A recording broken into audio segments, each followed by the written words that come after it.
Jai Ho everyone. My name is Ratnakar Suryamshi from Karnataka Academy. I hearty welcome you all to our Karnataka Academy's CTET coaching of 2021. So today in this session we are going to analyze the CTET question paper of 2021 January, that to the subject social science or social studies. So in this session we will take up only the first 30 questions and in the next session we will take up the remaining 30 questions. ಅಂದ್ರೆ ನಾವಿಲ್ಲಿ ಕೇವಲ 30 ಪ್ರಶ್ನೆಗಳ ಬಗ್ಗೆ ಮಾತ್ರ analysis ಮಾಡೋಣ, ಅಂದ್ರೆ ವಿಶ್ಲೇಷಣೆಯನ್ನ ಮಾಡೋಣ. ಮುಂದಿನ ಸೆಷನ್ ನಲ್ಲಿ ಉಳಿದ 30 ಕ್ವಶನ್ ಗಳ ಬಗ್ಗೆ ನಾವು ತಿಳ್ಕೊಳ್ಳೋಣ ಅಥವಾ ಅವುಗಳ ಆನ್ಸರ್ ಬಗ್ಗೆ ಎಕ್ಸ್ಪ್ಲನೇಷನ್ ಅನ್ನ ನಾವಿಲ್ಲಿ ಕೊಡ್ತೀವಿ. So right now the first one is in the social science in the paper 2 of the month January 2021 year. So about this, the first question is, consider the statements A, B and C about autumn season in India and choose the correct answer. ಅಂದ್ರೆ autumn season ಬಗ್ಗೆ ಇಲ್ಲಿ ಮೂರು ಸ್ಟೇಟ್ಮೆಂಟ್ಗಳನ್ನ ಅಂದ್ರೆ ಮೂರು ಸ್ಟೇಟ್ಮೆಂಟ್ಗಳನ್ನ ಅಥವಾ ಹೇಳಿಕೆಗಳನ್ನ ನೀಡಿದ್ದಾರೆ. ಇವುಗಳಲ್ಲಿ ಯಾವುವು ಅಥವಾ ಯಾವುದು ಕರೆಕ್ಟ್ ಅನ್ನೋದ್ರ ಬಗ್ಗೆ ನಾವಿಲ್ಲಿ ತಿಳ್ಕೊಳ್ಬೇಕು. ಅಂದ್ರೆ ಅಲ್ಲಿ ನಾವು ಯಾವುದು ಕರೆಕ್ಟ್ ಅಥವಾ ಯಾವುದು ರಾಂಗ್ ಆಗಿದೆ ಅನ್ನೋದ್ರ ತಿಳ್ಕೊಳ್ಳೋದ್ರ ಮೂಲಕ ನಾವಿಲ್ಲಿ ಈ ಆಪ್ಷನ್ ಈ ಕೊಟ್ಟಿರುವಂತ ಆಪ್ಷನ್ ಅಲ್ಲಿ ಒಂದು ಆನ್ಸರ್ ಇದೆ, ಅದರ ಬಗ್ಗೆ ನಾವಿಲ್ಲಿ ತಿಳ್ಕೊಳ್ಬಹುದು. So right now just I would like to read you the options. ಅಂದ್ರೆ ನಾನಿಲ್ಲಿ ನಿಮ್ ಸಲುವಾಗಿ ಆಪ್ಷನ್ ಅನ್ನ ಓದ್ತೀನಿ ಒಂದ್ಸಾರಿ. Just first one, this season is also known as the southwest monsoon season. I mean, here in this question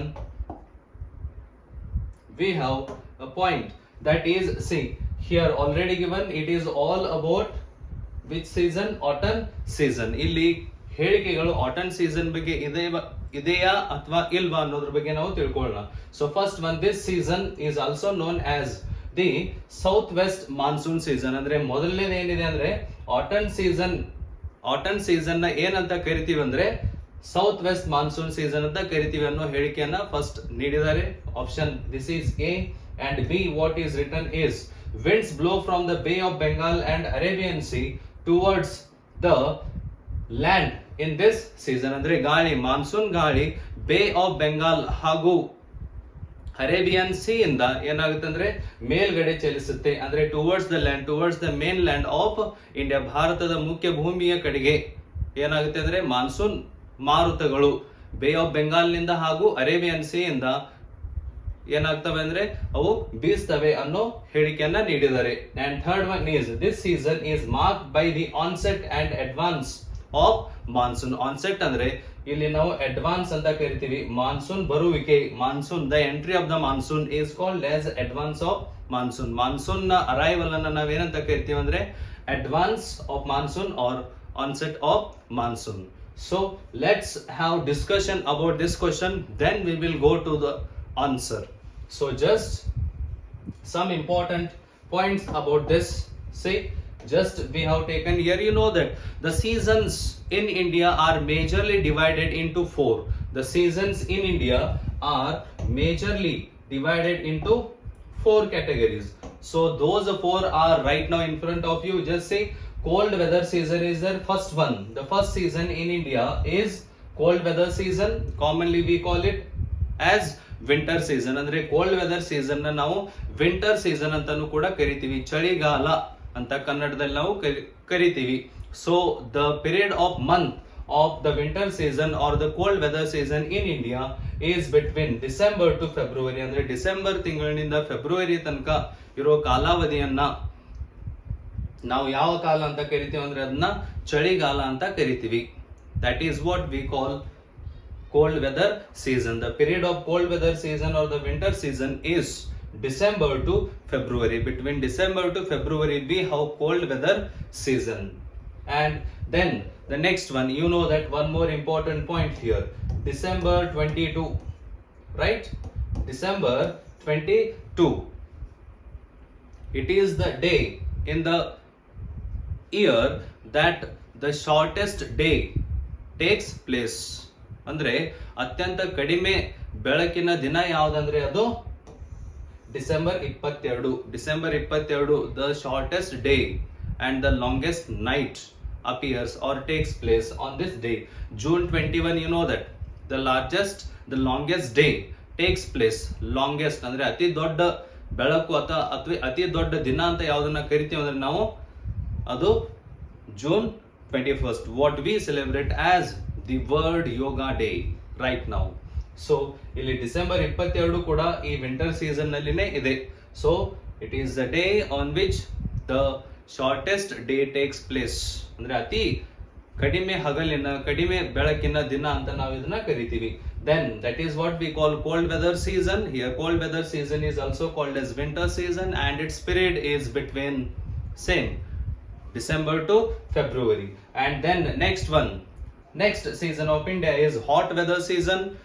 Hot weather season is also known as summer season. ಅಂದ್ರೆ ನಾವು hot weather season ನ ಏನಂತ ಕರಿತೀವಿ, summer season ಅಂತ ಕರಿತೀವಿ. ಕನ್ನಡದಲ್ಲಿ ನಾವು ಇದನ್ನ ಬೇಸಿಗೆ ಕಾಲ ಅಂತಾನೂ ಕೂಡ ಕರಿತೀವಿ. So the period of month of summer season in India starts in March and ends in May. ಅಂದ್ರೆ ಸಮ್ಮರ್ ಸೀಸನ್ ನಮ್ಮ ಭಾರತದಲ್ಲಿ ಪ್ರಾರಂಭ ಆಗೋದು ಯಾವ ತಿಂಗಳಿನಲ್ಲಿ ಅಂದ್ರೆ ಮಾರ್ಚ್ ನಲ್ಲಿ, ಎಂಡ್ ಆಗೋದು ಕೊನೆ ಆಗೋದು ಯಾವಾಗ ಅಂದ್ರೆ ಅದು ಮೇ ನಲ್ಲಿ.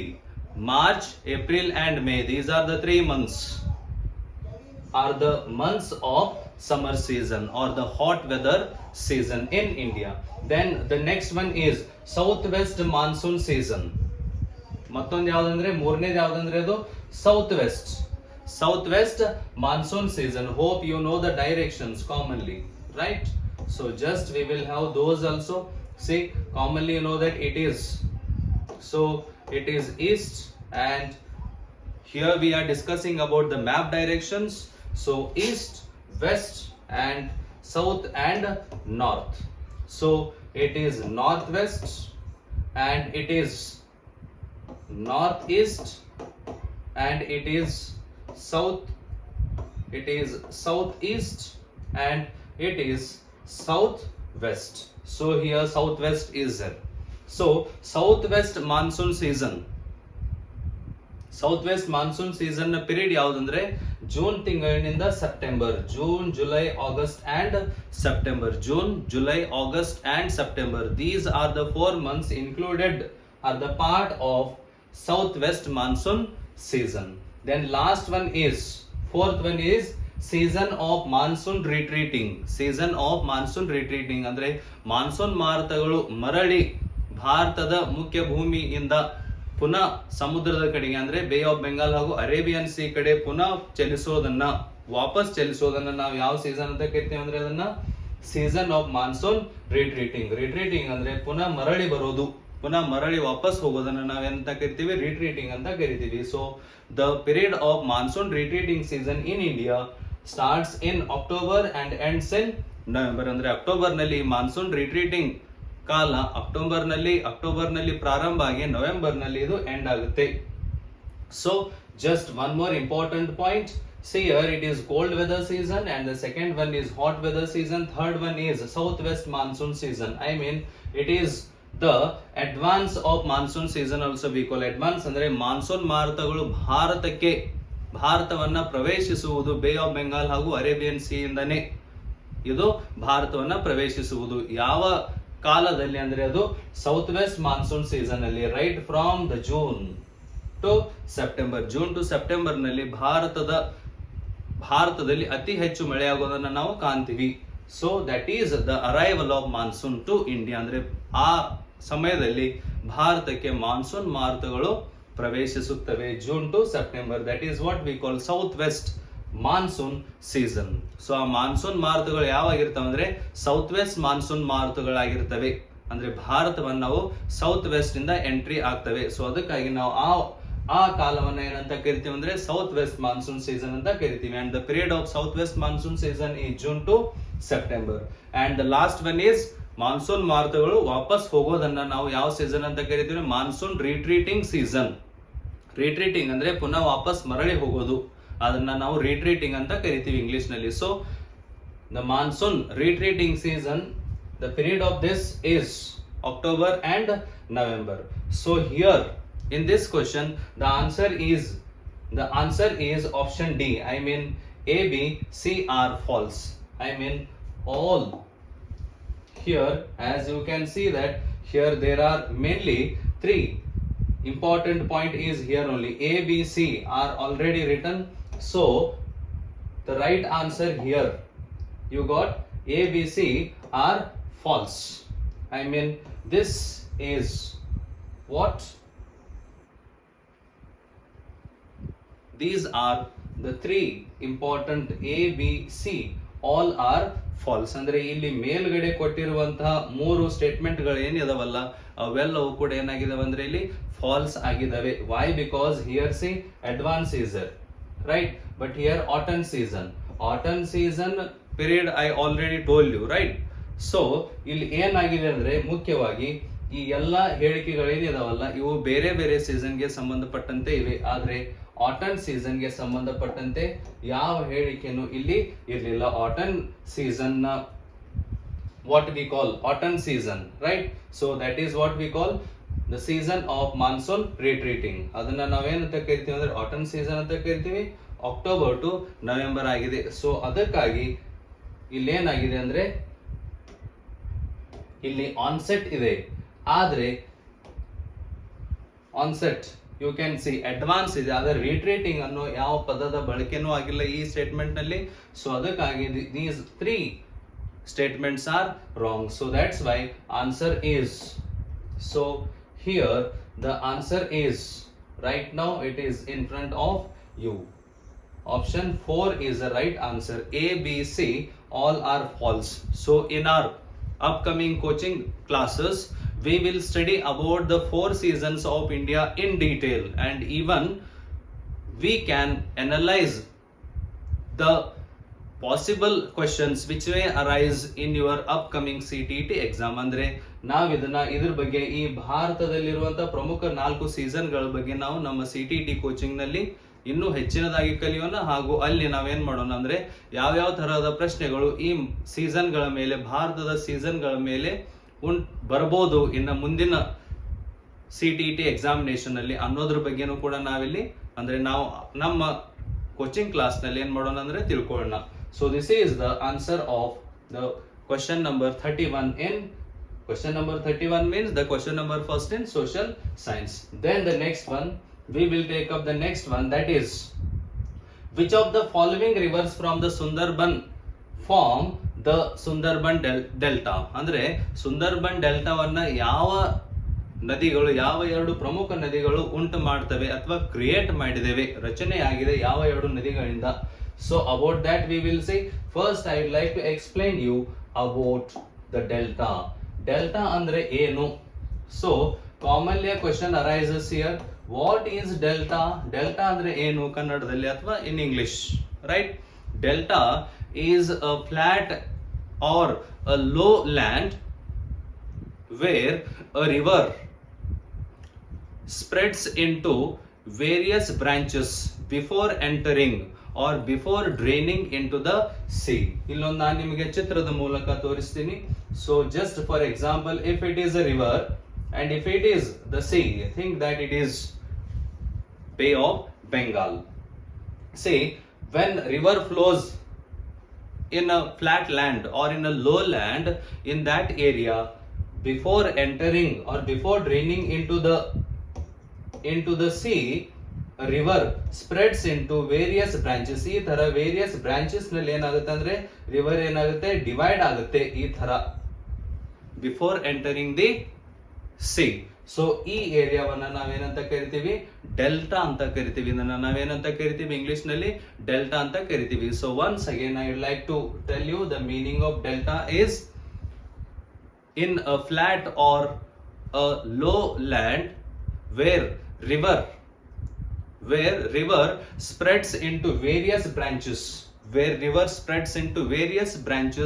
before entering the sea. ಸಮುದ್ರವನ್ನ ಸೇರೋದಕ್ಕಿಂತ ಮುಂಚೆ ಏನಾಗುತ್ತೆ ಅಂದ್ರೆ ಫ್ಲಾಟ್ ಲ್ಯಾಂಡ್ ನಲ್ಲಿ ಅಥವಾ ಲೋ ಲ್ಯಾಂಡ್ ನಲ್ಲಿ ನದಿ ಏನಾಗುತ್ತೆ ಅಂದ್ರೆ ಹಲವಾರು ಬ್ರಾಂಚ್ ಗಳಲ್ಲಿ ಏನಾಗುತ್ತೆ ಡಿವೈಡ್ ಆಗುತ್ತೆ ಅಥವಾ ಸ್ಪ್ರೆಡ್ ಆಗುತ್ತೆ. ಯಾವಾಗ ಇದು?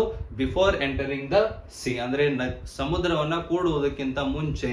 So that is called as delta. ಅದನ್ನ ನಾವೇನಂತ ಕರಿತೀವಿ ಅಂದ್ರೆ ಇಂಗ್ಲಿಷ್ ನಲ್ಲಿ ಡೆಲ್ಟಾ ಅಂತ ಕರಿತೀವಿ. So which of the following rivers form the Sundarban delta? ಯಾವ ನದಿಗಳು ಸುಂದರ್ಬನ್ ಡೆಲ್ಟಾವನ್ನ ಕ್ರಿಯೇಟ್ ಮಾಡಿವೆ, ರಚನೆ ಮಾಡಿವೆ. ಯಾವ ಎರಡು ನದಿಗಳಿಂದ ಸುಂದರ್ಬನ್ ಡೆಲ್ಟಾ ಉಂಟಾಗಿದೆ, ರಚನೆಯಾಗಿದೆ ಅಂದ್ರೆ ಅದು answer here the Ganga and the Brahmaputra rivers. The Ganga and the Brahmaputra rivers created the Sundarban Delta. And the most important point about the Sundarban Delta about this, there is another important point, that is, say Sundarban Delta is the world's largest and fastest growing delta. Sundarban Delta is the largest and fastest growing delta of the whole world, and it is the residence of royal Bengal tigers. ಅಂದ್ರೆ ಜಗತ್ತಿನಲ್ಲಿ ಅತಿ ದೊಡ್ಡದಾದ ಹಾಗೂ ಅತಿ ವೇಗವಾಗಿ ಬೆಳೆಯುತ್ತಿರುವ delta ಯಾವ್ದಂದ್ರೆ, ಇಡೀ ಜಗತ್ತಿನಲ್ಲಿಯೇ ಅತಿ ವೇಗವಾಗಿ ಅಥವಾ ಅತಿ ದೊಡ್ಡದಾಗಿರುವ ಡೆಲ್ಟಾ ಯಾವ್ದಂದ್ರೆ ಅದು ಸುಂದರ್ಬನ್ ಡೆಲ್ಟಾ ಆಗಿದೆ. ಇದು ರಾಯಲ್ ಬೆಂಗಾಲ್ ಟೈಗರ್ಸ್ ನ ತವರಾಗಿದೆ ಅಥವಾ ಅವುಗಳ ರೆಸಿಡೆನ್ಸ್ ಆಗಿದೆ. ಇಲ್ಲಿ ಅಂದ್ರೆ ಸುಂದರ್ಬನ್ ಡೆಲ್ಟಾದಲ್ಲಿ ನಾವು ರಾಯಲ್ ಬೆಂಗಾಲ್ ಟೈಗರ್ಸ್ ಅನ್ನ ನಾವಿಲ್ಲಿ ಕಾಣ್ತೀವಿ.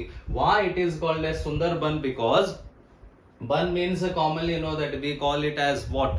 Garden also we call it commonly. So here Sundarban Delta means it is a delta in which numerous Sundari trees are found. ಅಂದ್ರೆ ಸುಂದರಿ ಮರಗಳು ಇಲ್ಲಿ ಅತಿಯಾಗಿ ಬೆಳೆದಿವೆ. ಅದಕ್ಕಾಗಿ ಇದನ್ನ ನಾವು ಏನಂತ ಹೆಸರಿಟ್ಟಿದ್ದಾರೆ ಅಂದ್ರೆ ಈ ಡೆಲ್ಟಾಗೆ ಸುಂದರ್ಬನ್ ಡೆಲ್ಟಾ ಅಂತ ಹೆಸರಿಟ್ಟಿದ್ದಾರೆ. ಯಾಕಂದ್ರೆ ಇಲ್ಲಿ ಸುಂದರಿ ಮರಗಳು ಅತಿ ಹೆಚ್ಚಾಗಿವೆ, ಅದಕ್ಕಾಗಿ ಇದನ್ನ ನಾವು ಸುಂದರ್ಬನ್ ಡೆಲ್ಟಾ ಅಂತ ಕರಿತೀವಿ. So the answer is for the question which of the following rivers, ಯಾವ ಎರಡು ನದಿಗಳು ಸುಂದರ್ಬನ್ ಡೆಲ್ಟಾವನ್ನ ಫಾರ್ಮ್ ಮಾಡಿವೆ ಅಥವಾ ಕ್ರಿಯೇಟ್ ಮಾಡಿವೆ ಅಂದ್ರೆ ಆನ್ಸರ್ ಇಲ್ಲಿ Ganga and Brahmaputra. Answer is the Ganga and Brahmaputra. So this is the answer for the second question in social science. That is the question number 32. And then the question number 3, I mean the 33rd question in the social science is, the question is like this. See, identify the atmospheric layer from the given features A and B. ಅಂದ್ರೆ ಇಲ್ಲಿ atmosphere layers ಗಳ ಬಗ್ಗೆ ಕೆಲವೊಂದು ಮಾಹಿತಿಯನ್ನ ನೀಡಿದ್ದಾರೆ. So identify the atmospheric layer according to the two features given. ಅಂದ್ರೆ atmospheric ನ layer ಗಳ ಬಗ್ಗೆ ಇಲ್ಲಿ ವಾತಾವರಣದ ಹಲವಾರು ಪದರಗಳನ್ನ ಇಲ್ಲಿ ನೀಡಿದ್ದಾರೆ. ಈ ಯಾವುದೋ ಒಂದು ಪದರಿನ ಬಗ್ಗೆ ಇಲ್ಲಿ ಎರಡು ಸ್ಟೇಟ್ಮೆಂಟ್ಗಳು ಅಥವಾ ಎರಡು ಲಕ್ಷಣಗಳನ್ನ ನೀಡಿದ್ದಾರೆ. ಸೊ ಈ ಎರಡು ಲಕ್ಷಣಗಳು ಯಾವ ಪದರಿಗೆ, ಯಾವ ವಾತಾವರಣದ ಪದರಿಗೆ ಪಟ್ಟಿದ್ದಾವೆ ಅನ್ನೋದನ್ನ ನಾವಿಲ್ಲಿ ಕಂಡು ಹಿಡಿಯಬೇಕಾಗಿದೆ. So just I will read. Meteorites burn up in this layer on entering from the space. Meteorites ಅಂತ ಏನ್ ಕರಿತೀವಿ ಅವು ಇಲ್ಲಿ ಬರ್ನ್ ಆಗ್ತವೆ, ಈ ಲೇಯರ್ ನಲ್ಲಿ ಬರ್ನ್ ಆಗ್ತವೆ before entering the earth or before. See, meteorites burn up in this layer on entering from the space. Space ಇಂದ ಮೆಟಿಯರೈಟ್ಸ್ ಗಳು ಈ ಲೇಯರ್ ಅನ್ನ, ಈ ವಾತಾವರಣದ ಈ ಲೇಯರ್ ಅನ್ನ ಎಂಟರ್ ಆದಾಗ ಆ ಮೆಟಿಯರೈಟ್ ಗಳು ಏನಾಗ್ತವೆ ಅಂದ್ರೆ ಬರ್ನ್ ಆಗ್ತವೆ. This is first one. And second one, temperature declines with the increasing height in this layer. ಅಂದ್ರೆ ಟೆಂಪರೇಚರ್, ಉಷ್ಣತೆ ಏನಾಗುತ್ತೆ ಅಂದ್ರೆ ಈ ಲೇಯರ್ ನಲ್ಲಿ ಏನಾಗುತ್ತೆ, as it is given, increases.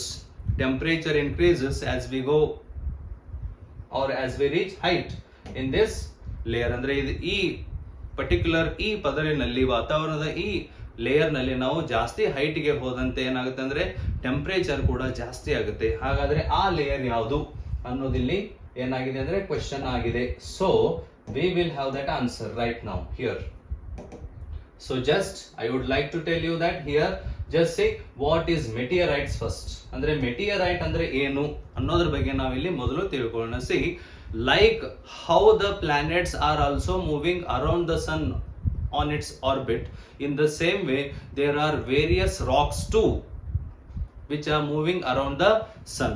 ಯಾವ ತರ ಗ್ರಹಗಳು ಸೂರ್ಯನ ಸುತ್ತುತ್ತಾ ಇವೆಯೋ ಅದೇ ತರ ಹಲವಾರು ಶಿಲೆಗಳು, ಹಲವಾರು ರಾಕ್ಗಳು ಕೂಡ ಸೂರ್ಯನ ಸುತ್ತುತ್ತಾ ಇವೆ. Sometimes they escape the orbit and they move towards the earth. ಅಂದ್ರೆ ಅವು ಏನಾಗ್ತಾವ ಅಂದ್ರೆ ಕೆಲವೊಂದ್ ಸಾರಿ ಕಕ್ಷೆಯಿಂದ ತಪ್ಪಿಸಿಕೊಂಡು ಭೂಮಿಯ ಕಡೆಗೆ ಧಾವಿಸ್ತವೆ, ಭೂಮಿಯ ಕಡೆಗೆ ಬರೋದನ್ನ ಪ್ರಾರಂಭಿಸ್ತವೆ. So at that time those meteorites burn in the second layer, I mean in the third layer of the atmosphere. Atmosphere ನ ಮೂರನೇ ಪದರಿನಲ್ಲಿ ಏನಾಗುತ್ತೆ ಅಂದ್ರೆ ಮಿಡಲ್ ಇರುವಂತಹ ಪದರಿನಲ್ಲಿ ಈ ಮೆಟಿಯರೈಟ್ ಗಳು, ದೊಡ್ಡ ಶಿಲೆಗಳು, ಸೂರ್ಯನ ಸುತ್ತುತ್ತಾ ಇರುವಂತಹ ದೊಡ್ಡ ಶಿಲೆಗಳು ಆ ಆರ್ಬಿಟ್ ಇಂದ, ಸೂರ್ಯನ ಅಂದ್ರೆ ಕಕ್ಷೆಯಿಂದ ತಪ್ಪಿಸಿಕೊಂಡು ಭೂಮಿಯ ಕಡೆ ಬರ್ತಾ ಇರ್ತಾವಲ್ಲ, ಅವಾಗ ಅವು ಏನಾಗ್ತವೆ ಅಂದ್ರೆ ವಾತಾವರಣದ ಮಧ್ಯದಲ್ಲಿರುವ ಪದರಿನಲ್ಲಿ ಅವೆಲ್ಲ ಬರ್ನ್ ಆಗ್ತವೆ because of the friction with air. ಗಾಳಿಯ ಜೊತೆ ಘರ್ಷಣೆಯಿಂದ ಟೆಂಪರೇಚರ್ ಹೆಚ್ಚಾಗುತ್ತೆ, ಅದಕ್ಕಾಗಿ ಆ ಶಿಲೆಗಳು, ಆ ರಾಕ್ ಗಳು ಏನಾಗ್ತವೆ ಅಂದ್ರೆ ಬರ್ನ್ ಆಗ್ತವೆ. Some time these won't burn fully and they fall on earth half burn. ಅಂದ್ರೆ ಕೆಲವೊಂದ್ಸರಿ ಈ ಮೆಟಿಯರೈಟ್ ಗಳು ಕಂಪ್ಲೀಟ್ ಆಗಿ ಬರ್ನ್ ಆಗೋದಿಲ್ಲ, ಹಾಫ್ ಬರ್ನ್ ಆಗಿ ಭೂಮಿಯ ಮೇಲೆ ಬಿದ್ದಿದ್ದ ಉದಾಹರಣೆಗಳು ಕೂಡ ಇವೆ. So those meteorites burn in mesosphere. See, one common trick to remind this meteorites burn in mesosphere. So this is a common trick here. So the answer is mesosphere. And even the temperature, see here, temperature declines with increasing height. ಅಂದ್ರೆ ನಾವು height ಅನ್ನ ಜಾಸ್ತಿ height ಅಲ್ಲಿ ಹೋದಾಗ ಏನಾಗುತ್ತೆ ಅಂದ್ರೆ temperature decrease ಆಗುತ್ತೆ, increase ಆಗೋದಿಲ್ಲ. Just one more important point, say in the mesosphere temperature won't increase as we go higher and higher. Temperature decreases. In, see, another important point, in thermosphere temperature increases. As we go higher and higher.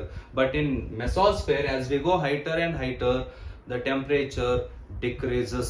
Temperature ಏನಾಗುತ್ತೆ ಅಂದ್ರೆ ಇಲ್ಲಿ decrease ಆಗುತ್ತೆ. So that's why the answer is mesosphere in this. ಅಂದ್ರೆ 33ನೇ ಪ್ರಶ್ನೆಯ ಉತ್ತರ ಯಾವುದಂದ್ರೆ ಮೆಸೋಸ್ಫಿಯರ್. ಮೆಟಿಯರೈಟ್ ಗಳಿಗೆ ಸಂಬಂಧಿಸಿದಂತೆ ಕ್ವಶನ್ ಬಂದ್ರೆ ಅಲ್ಲಿ ಮೆಸೋಸ್ಫಿಯರ್ ಮಾತ್ರ ಆನ್ಸರ್ ಆಗಿರುತ್ತೆ. So the next one is insolation is associated with. Insolation ಯಾವುದಕ್ಕೆ ಸಂಬಂಧಪಟ್ಟಿದೆ? ಇನ್ಸೋಲೇಷನ್ which means ನಾವು ಇನ್ ಕನ್ನಡ ಏನಂತ ಕರಿತೀವಿ, ಬಿಸಿಲಿಗೊಡ್ಡುವುದು ಅಂತಾನು ಕೂಡ ಕರಿತೀವಿ, ಬಿಸಿಲಿ ಕಾಯಿಸೋದು ಅಂತಾನು ಕೂಡ ನಮ್ಮ ರೀಜನಲ್ ಲ್ಯಾಂಗ್ವೇಜ್ ಅಲ್ಲಿ ನಾವು ಇಲ್ಲಿ ಕಾಣ್ತೀವಿ. ಸೊ ಬಿಸಿಲಿಗೆ ಸಂಬಂಧಪಟ್ಟಂತೆ ಇಲ್ಲಿರುವಂತದ್ದು ಒಂದೇ ಒಂದು ಆಪ್ಷನ್. ಆ ಆಪ್ಷನ್ ನಿಮಗೂ ಕೂಡ ಗೊತ್ತಾಗಿರ್ಬೋದು, ಅದು ಯಾವ್ದಂದ್ರೆ ಹಿಯರ್ ಸೋಲಾರ್ ಎನರ್ಜಿ, ಸೌರ ಶಕ್ತಿ ಅಂತ ನಾವಿಲ್ಲಿ ಕನ್ನಡದಲ್ಲಿ ಕಲಿತೀವಿ. So we generate the solar energy through the sunlight only. So that's why insolation is also about the sunlight only. ಬಿಸಿಲಿಗೆ ಸಂಬಂಧಿಸಿದಂತೆನೇ ಇನ್ಸೋಲೇಷನ್ ಇರುತ್ತೆ. ಅದಕ್ಕಾಗಿ ಇಲ್ಲಿ ಆನ್ಸರ್ ಯಾವ್ದಾಗಿದೆ ಅಂದ್ರೆ ಅದು solar energy. Then the next question is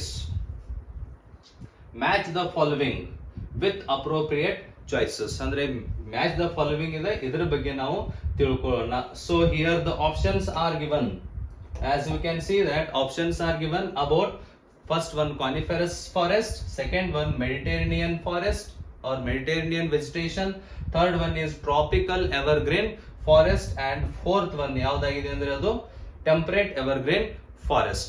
ಅಂದ್ರೆ ಈ 4 ಆಪ್ಷನ್ ಗಳಿವೆ ಹಾಗೂ ಇದಕ್ಕೆ ಮ್ಯಾಚ್ ಅಂತಾನು ಕೂಡ ಕೊಟ್ಟಿದ್ದಾರೆ. First one eastern margin of the continents, ಅಂದ್ರೆ ಯಾವ ಫಾರೆಸ್ಟ್ ಅಥವಾ ಯಾವ ವೆಜಿಟೇಷನ್ ಈಸ್ಟರ್ನ್ ಮಾರ್ಜಿನ್ ಅಂದ್ರೆ ಕಾಂಟಿನೆಂಟ್ ಎಲ್ಲ ಖಂಡಗಳ ಈಸ್ಟರ್ನ್ ಮಾರ್ಜಿನ್ ನಲ್ಲಿ, ಈಸ್ಟ್ ಅಂದ್ರೆ ಪೂರ್ವದ ದಡದಲ್ಲಿ ಅಥವಾ ಮಾರ್ಜಿನ್ ನಲ್ಲಿ ಈ ಫಾರೆಸ್ಟ್ ಗಳು ಇರ್ತವೆ. ಆ ಫಾರೆಸ್ಟ್ ಯಾವ್ದು ಅನ್ನೋದನ್ನ ಕಂಡು ಹಿಡಿಬೇಕಾಗಿದೆ. Second one hardwood trees and ಕಠಿಣವಾದ ಮರಗಳ ತುಂಡು ಅಂತ ನಾವಿಲ್ಲಿ ಕರಿಬಹುದು ಅಥವಾ ಮರಗಳು ಅಂತಾನು ಕೂಡ ಕರಿಬಹುದು. Then next one is softwood evergreen trees or shortly we can consider here softwood trees. And the last option west and southwest margin of the continents, ಅಂದ್ರೆ ವೆಸ್ಟ್ ಹಾಗೂ ಸೌತ್ ವೆಸ್ಟ್ ಮಾರ್ಜಿನ್, ಕಾಂಟಿನೆಂಟ್ ಗಳ margin ನಲ್ಲಿ ಯಾವ forest ಅಥವಾ ಯಾವ vegetation ಇರುತ್ತೆ ಅನ್ನೋದನ್ನ ನಾವಿಲ್ಲಿ ಕಂಡು ಹಿಡಿಬೇಕಾಗಿದೆ. So about these all the 4 types of forest as well as about the various types of grasslands we will learn in our coaching classes. So just here we will just clarify these all the points and we will get the answer. See, my dear aspirants, there are some common things in these to understand that coniferous forest. So coniferous forests have one important point about this. Coniferous forests have softwood trees.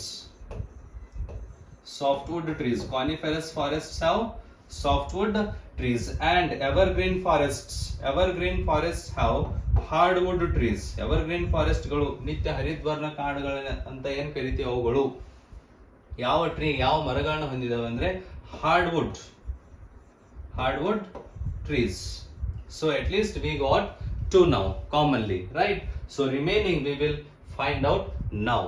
So that is in front of you right now. So you can see here, just important point it is.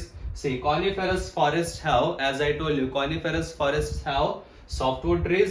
Mediterranean forest, important point, because one question is expected from out of these four common natural vegetation or forest. ಅಂದ್ರೆ ಈ 4 ಪ್ರಮುಖ ಅಂಶಗಳಿಂದ ಒಂದು question ಅನ್ನು ನಾವು 2021ರ ಎರಡನೇ CTET ಅಂದ್ರೆ upcoming CTET we can expect at least one question, ಅಂದ್ರೆ ಒಂದು ಖಂಡಿತವಾಗಿ ಬರಬಹುದಾದಂತ ಅತಿ ಹೆಚ್ಚು ಚಾನ್ಸ್ ಅವಕಾಶಗಳಿವೆ. So coniferous forests have softwood trees. Mediterranean vegetation is the vegetation which is found in the west and southwest margin of the continents. ಎಲ್ಲ ಖಂಡಗಳ West ಹಾಗೂ ಸೌತ್ ವೆಸ್ಟ್ ಮಾರ್ಜಿನ್ ಅಲ್ಲಿ, ಸೌತ್ ವೆಸ್ಟ್ ಎಜ್ ನಲ್ಲಿ, ದಡದಲ್ಲಿ ಸಿಗುವಂತಹ ವೆಜಿಟೇಷನ್ ಯಾವುದಾಗಿದೆ ಅಂದ್ರೆ ಅದು ಮೆಡಿಟೇರಿಯನ್ ವೆಜಿಟೇಷನ್ ಆಗಿದೆ. ಇದು ಎಲ್ಲಿ ಸಿಗುತ್ತೆ ಅಂದ್ರೆ ಇದು ಯಾವ ಪ್ರದೇಶದಲ್ಲಿ, ಖಂಡಗಳ ಯಾವ ಪ್ರದೇಶದಲ್ಲಿ ಸಿಗುತ್ತೆ ಅಂದ್ರೆ ಇದು ವೆಸ್ಟ್ ಹಾಗೂ ವೆಸ್ಟ್ ಐ ಆಮ್ ಟೆಲಿಂಗ್ ಪಶ್ಚಿಮ ಹಾಗೂ south west margin of the continent. South west margin ಕಡೆಗೆ ಏನಾಗುತ್ತೆ ಮಾರ್ಜಿನ್ ನಲ್ಲಿ, ಹಾಗೂ ವೆಸ್ಟ್ ಮಾರ್ಜಿನ್ ಎಲ್ಲ ಖಂಡಗಳ ವೆಸ್ಟ್ ಮಾರ್ಜಿನ್ ಹಾಗೂ ಸೌತ್ ವೆಸ್ಟ್ ಮಾರ್ಜಿನ್ ನಲ್ಲಿ ಮೆಡಿಟೇರಿಯನ್ ರೀಜನ್ ಅಥವಾ ಮೆಡಿಟೇರಿಯನ್ vegetation ಸಿಗುತ್ತೆ. Then third one, tropical evergreen forest. As I told you that tropical evergreen forest have these are thick forests which have extremely heavy rainfall. So that's why these tropical evergreen forests have hardwood trees. Tropical evergreen forest ಗಳು ಎಂತಹ ಮರಗಳನ್ನ ಹೊಂದಿದಾವೆ ಅಂದ್ರೆ hardwood ಮರಗಳನ್ನ ಹೊಂದಿದಾವೆ. And the temperate evergreen forests are found in the eastern margin of the continents. ಅಂದ್ರೆ ಎಲ್ಲ ಖಂಡಗಳ eastern ಪೂರ್ವದ ದಡದಲ್ಲಿ ಯಾವ ಫಾರೆಸ್ಟ್ ಅಂದ್ರೆ ಯಾವ ಅರಣ್ಯಗಳನ್ನ ನಾವು ಕಾಣ್ತೀವಿ ಅಂದ್ರೆ ಅವು temperate evergreen forest. So here the clear matter is given about these four. So in detail we will study in the upcoming our coaching classes. So here, as you got my point, so coniferous forest is there, that's match is softwood trees. Mediterranean vegetation is there, its match is west and southwest margin of the continents. Tropical evergreen forest, its match is hardwood trees. And temperate evergreen forests, eastern margin of the continents. Which one? Eastern margin of the continent. So here the answer is Mediterranean. See here the answer you can come to know very easily about these. Commonly here only you can find out the answer. First one, see A is there, A3. First one is A3. So first one here I can write A3 is there first one, and Mediterranean is there, Mediterranean west and southwest margin. So that's why it is B4. And tropical evergreen forests have, as I told you that tropical evergreen forests have hardwood trees. So hardwood trees is mentioned here. So this is hardwood trees is there, so 2. Then last, temperate evergreen forest. So temperate evergreen forest found in eastern margin of the continent. So 1. So here the option is C, A3, B4, C2 and D1. So it is the right answer here. Then the next question, we will take up the next question. Consider the two statements and choose the correct option. ಅಂದ್ರೆ ಎರಡು statement ಗಳನ್ನ ಕೊಟ್ಟಿದ್ದಾರೆ, ಯಾವುದು ಅಥವಾ ಯಾವ correct ಆಗಿವೆ ಅನ್ನೋದನ್ನ ನಾವಿಲ್ಲಿ ಕೇಳಬೇಕಾಗಿದೆ ಅಥವಾ ಕಂಡುಹಿಡಬೇಕಾಗಿದೆ. So statement one is say Sahara once used to be a lush green plain. ಅಂದ್ರೆ ಇದು ಹಚ್ಚ ಹಸಿರಾದಂತಹ ಒಂದು ಪ್ಲೇನ್ ಆಗಿತ್ತು. ಯಾವುದು? Sahara desert. Right now we call it Sahara desert. So ಹಲವಾರು ವರ್ಷಗಳ ಹಿಂದೆ ಪ್ರಾಚೀನ ಕಾಲದಲ್ಲಿ ಇದೇನಾಗಿತ್ತು ಅಂದ್ರೆ ಇದೊಂದು ಗ್ರೀನ್ ಅಂದ್ರೆ ಇದು ಹಚ್ಚ ಹಸಿರಾದಂತ ಒಂದು ಭೂಮಿಯಾಗಿತ್ತು. Yes, this statement is right only. This statement is right. Then second one, statement B, cave paintings, ಗುಹಾ ಪೇಂಟಿಂಗ್ಸ್ ಅಂದ್ರೆ ಗುಹೆಯಲ್ಲಿರುವ ಪೇಂಟಿಂಗ್ಸ್ ಅನ್ನ ಏನಂತ ಕೇವ್ ಪೇಂಟಿಂಗ್ಸ್ ಅಂತ ಕರಿತೀವಿ. So cave painting in Sahara depicts rivers, crocodiles, elephants as well as lions, cattle and goats. ಎಲ್ಲ ಪ್ರಾಣಿಗಳು ಕೂಡ ಅಲ್ಲಿದ್ವು, ಅಂದ್ರೆ ಇವುಗಳು ಅಲ್ಲಿದ್ವು ಅನ್ನೋದನ್ನ ಈ ಕೇವ್ ಪೇಂಟಿಂಗ್ ಗಳ ಅಲ್ಲಿರುವಂತ ಕೇವ್ ಪೇಂಟಿಂಗ್ ಗಳ ಮೂಲಕ ನಾವು ತಿಳ್ಕೊಳ್ಬಹುದು. So this is also right, which means statement A, statement B, both are right only, both are true only. So that's why the answer is here option C. ಅಂದ್ರೆ ಮೂರನೇ option ಇಲ್ಲಿ correct ಆಗಿದೆ. both A and B are true. ಎರಡು statement ಗಳು ಇಲ್ಲಿ ಸರಿಯಾಗಿವೆ. So this is the right answer. So the next question is, consider the statements A, B, C on dolphin and choose the correct answer. ಅಂದ್ರೆ dolphin ಗಳ ಬಗ್ಗೆ ಇಲ್ಲಿ ಮೂರು statement ಗಳನ್ನ ನೀಡಿದ್ದಾರೆ. ಯಾವುದು ಅಥವಾ ಯಾವ ಕರೆಕ್ಟ್ ಆಗಿದೆ ಅನ್ನೋದನ್ನ ನಾವಿಲ್ಲಿ ಕಂಡುಹಿಡಬೇಕಾಗಿದೆ. So that is the answer here. So here just I like to read first one. First statement is, see, dolphins are found in the fresh water of river Ganga and Brahmaputra.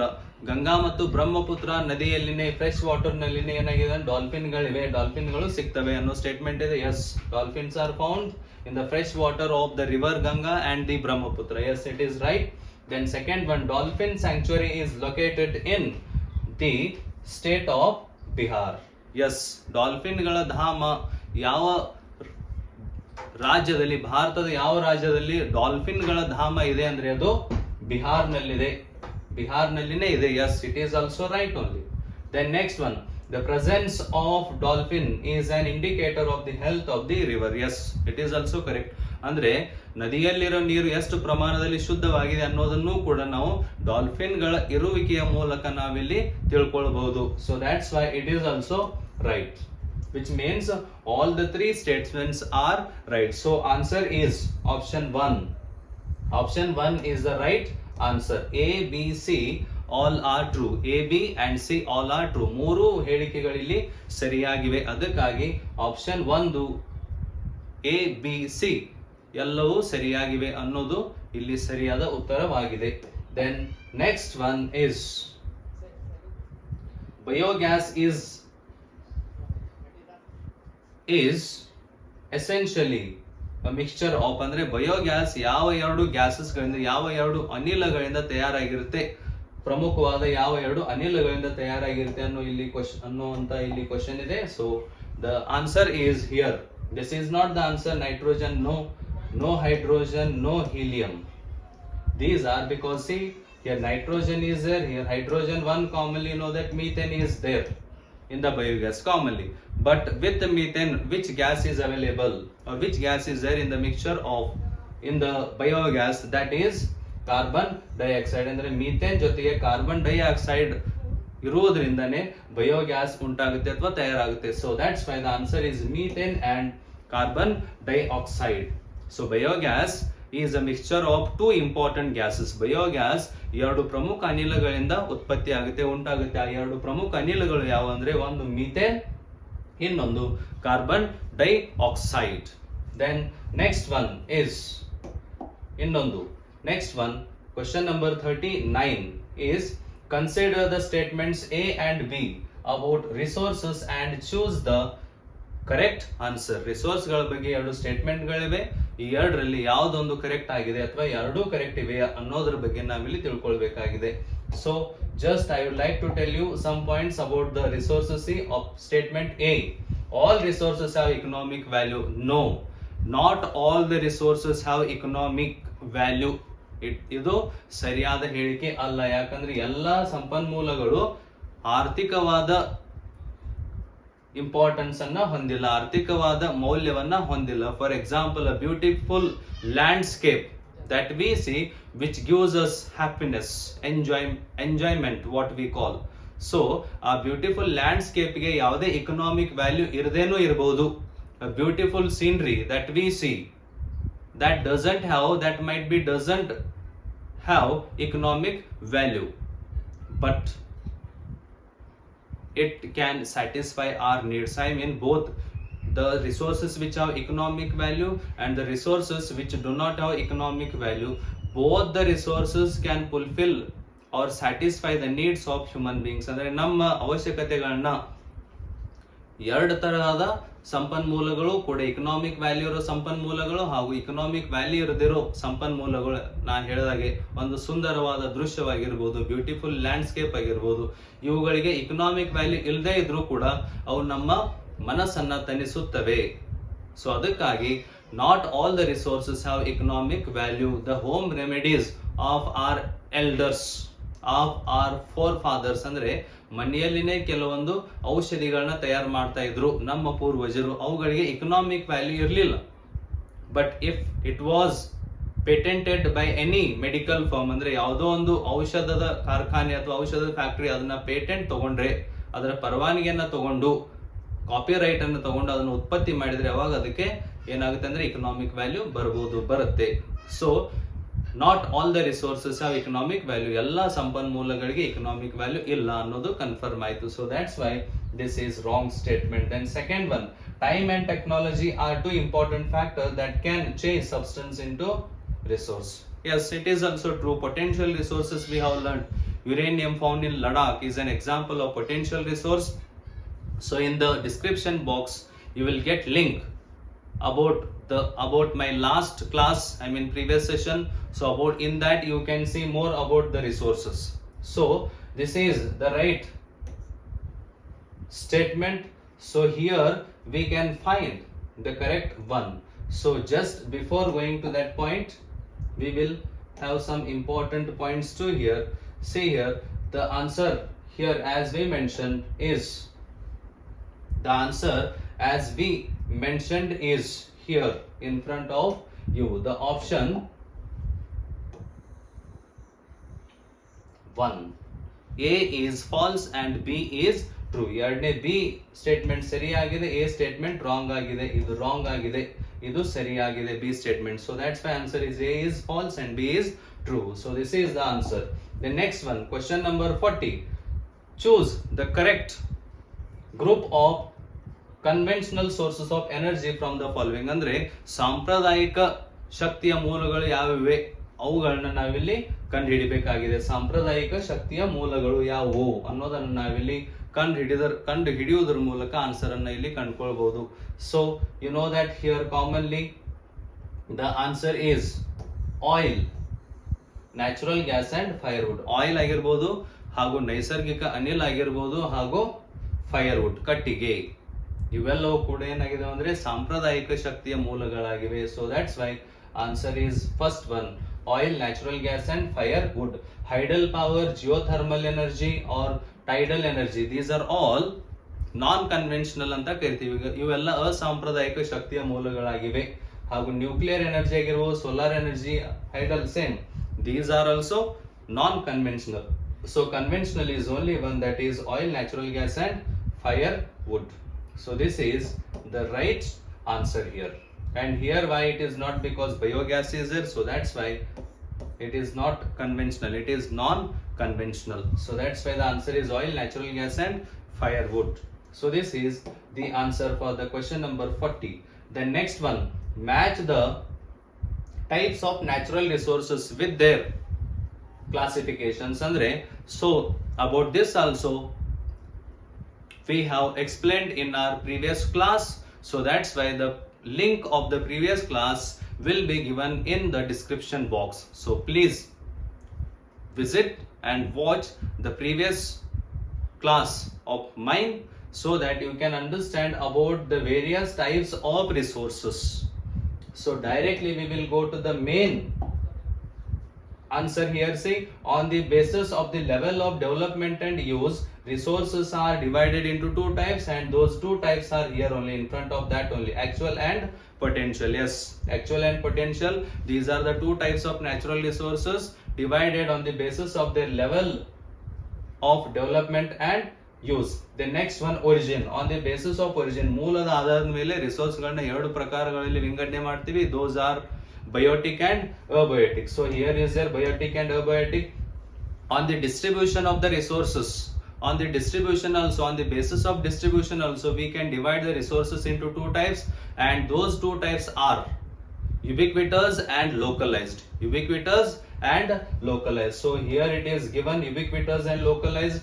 On the basis of stock also, we can divide the natural resources into two types, and those are renewable and non renewable. Stock ನ ಆಧಾರದ ಮೇಲೂ ಕೂಡ resource ಸ್ವಾಭಾವಿಕ ಸಂಪನ್ಮೂಲಗಳನ್ನ ಎರಡು ಪ್ರಕಾರಗಳಲ್ಲಿ ವಿಂಗಡಣೆ ಮಾಡ್ತೀವಿ. ಅವು ಯಾವ ಅಂದ್ರೆ ಅವು ರಿನಿವೇಬಲ್ ಹಾಗೂ ನಾನ್ ರಿನಿವೇಬಲ್. ಡಿಸ್ಟ್ರಿಬ್ಯೂಷನ್ ಆಧಾರದ ಮೇಲೆ ಎರಡು ಪ್ರಕಾರಗಳಲ್ಲಿ ನಾವು ಸ್ವಾಭಾವಿಕ ಸಂಪನ್ಮೂಲಗಳನ್ನ ಡಿವೈಡ್ ಮಾಡ್ತೀವಿ. ಅವು ಯಾವ ಅಂದ್ರೆ ಯುಬಿಕ್ವಿಟಸ್ ಮತ್ತು ಲೋಕಲೈಸ್ಡ್. ಮೂಲದ ಆಧಾರದ ಮೇಲೆ, ಸ್ವಾಭಾವಿಕ ಸಂಪನ್ಮೂಲಗಳ ಮೂಲ ಅಥವಾ ಉಗಮದ ಆಧಾರದ ಮೇಲೂ ಕೂಡ ಅವುಗಳನ್ನ ಎರಡು ಪ್ರಕಾರಗಳಲ್ಲಿ ವಿಂಗಡಣೆ ಮಾಡ್ತೀವಿ. ಅವು ಯಾವ ಅಂದ್ರೆ ಬಯೋಟಿಕ್ ಹಾಗೂ ಅಬಯೋಟಿಕ್. ಹಾಗೂ ಸ್ವಾಭಾವಿಕ ಸಂಪನ್ಮೂಲಗಳ ಡೆವಲಪ್ಮೆಂಟ್ ಹಾಗೂ ಅವುಗಳ ಬಳಕೆಯ ಆಧಾರದ ಮೇಲೇನು ಕೂಡ ಅವುಗಳನ್ನ ಎರಡು ಪ್ರಕಾರಗಳಲ್ಲಿ ವಿಂಗಡಣೆ ಮಾಡ್ತೀವಿ. ಅವುಗಳು ಯಾವ ಅಂದ್ರೆ ಆಕ್ಚುಯಲ್ ಹಾಗೂ potential. So here A matched with 1, B matched with 2, C matched with 3, D matched with 4. So that's why here the answer is first one only, A1, B2, C3 and D4. A1, B2, C3 and D4. This is the right answer in this. Then next one is, next question we will take up. See, statement around 12,000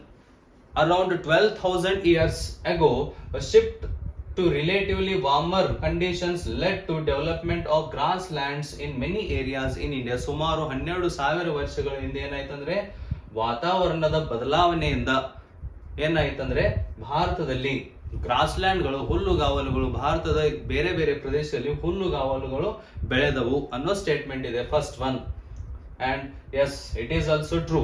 first one is also true. ಇದು ಸರಿಯಾದ ಹೇಳಿಕೆಯಾಗಿದೆ. ಸುಮಾರು 12,000 ವರ್ಷಗಳ ಹಿಂದೆ ಏನಾಯ್ತಂದ್ರೆ shift to relatively warmer conditions led, ಅಂದ್ರೆ ಭಾರತದಲ್ಲಿ ಏನಾಯ್ತು ಸ್ವಲ್ಪ ಉಷ್ಣತೆ ಹೆಚ್ಚಾಗೋದ್ರಿಂದ ಏನಾಯ್ತಂದ್ರೆ ಹಲವಾರು ಪ್ರದೇಶಗಳಲ್ಲಿ, ಭಾರತದ ಹಲವಾರು ಪ್ರದೇಶಗಳಲ್ಲಿ ಹುಲ್ಲುಗಾವಲುಗಳು, ಗ್ರಾಸ್ ಲ್ಯಾಂಡ್ಸ್ ಬೆಳೆದವು ಅನ್ನೋದು ಇಲ್ಲಿ ಹೇಳಿಕೆಯಾಗಿದೆ. ಇದು ಸರಿಯಾದ ಹೇಳಿಕೆನೇ ಆಗಿದೆ.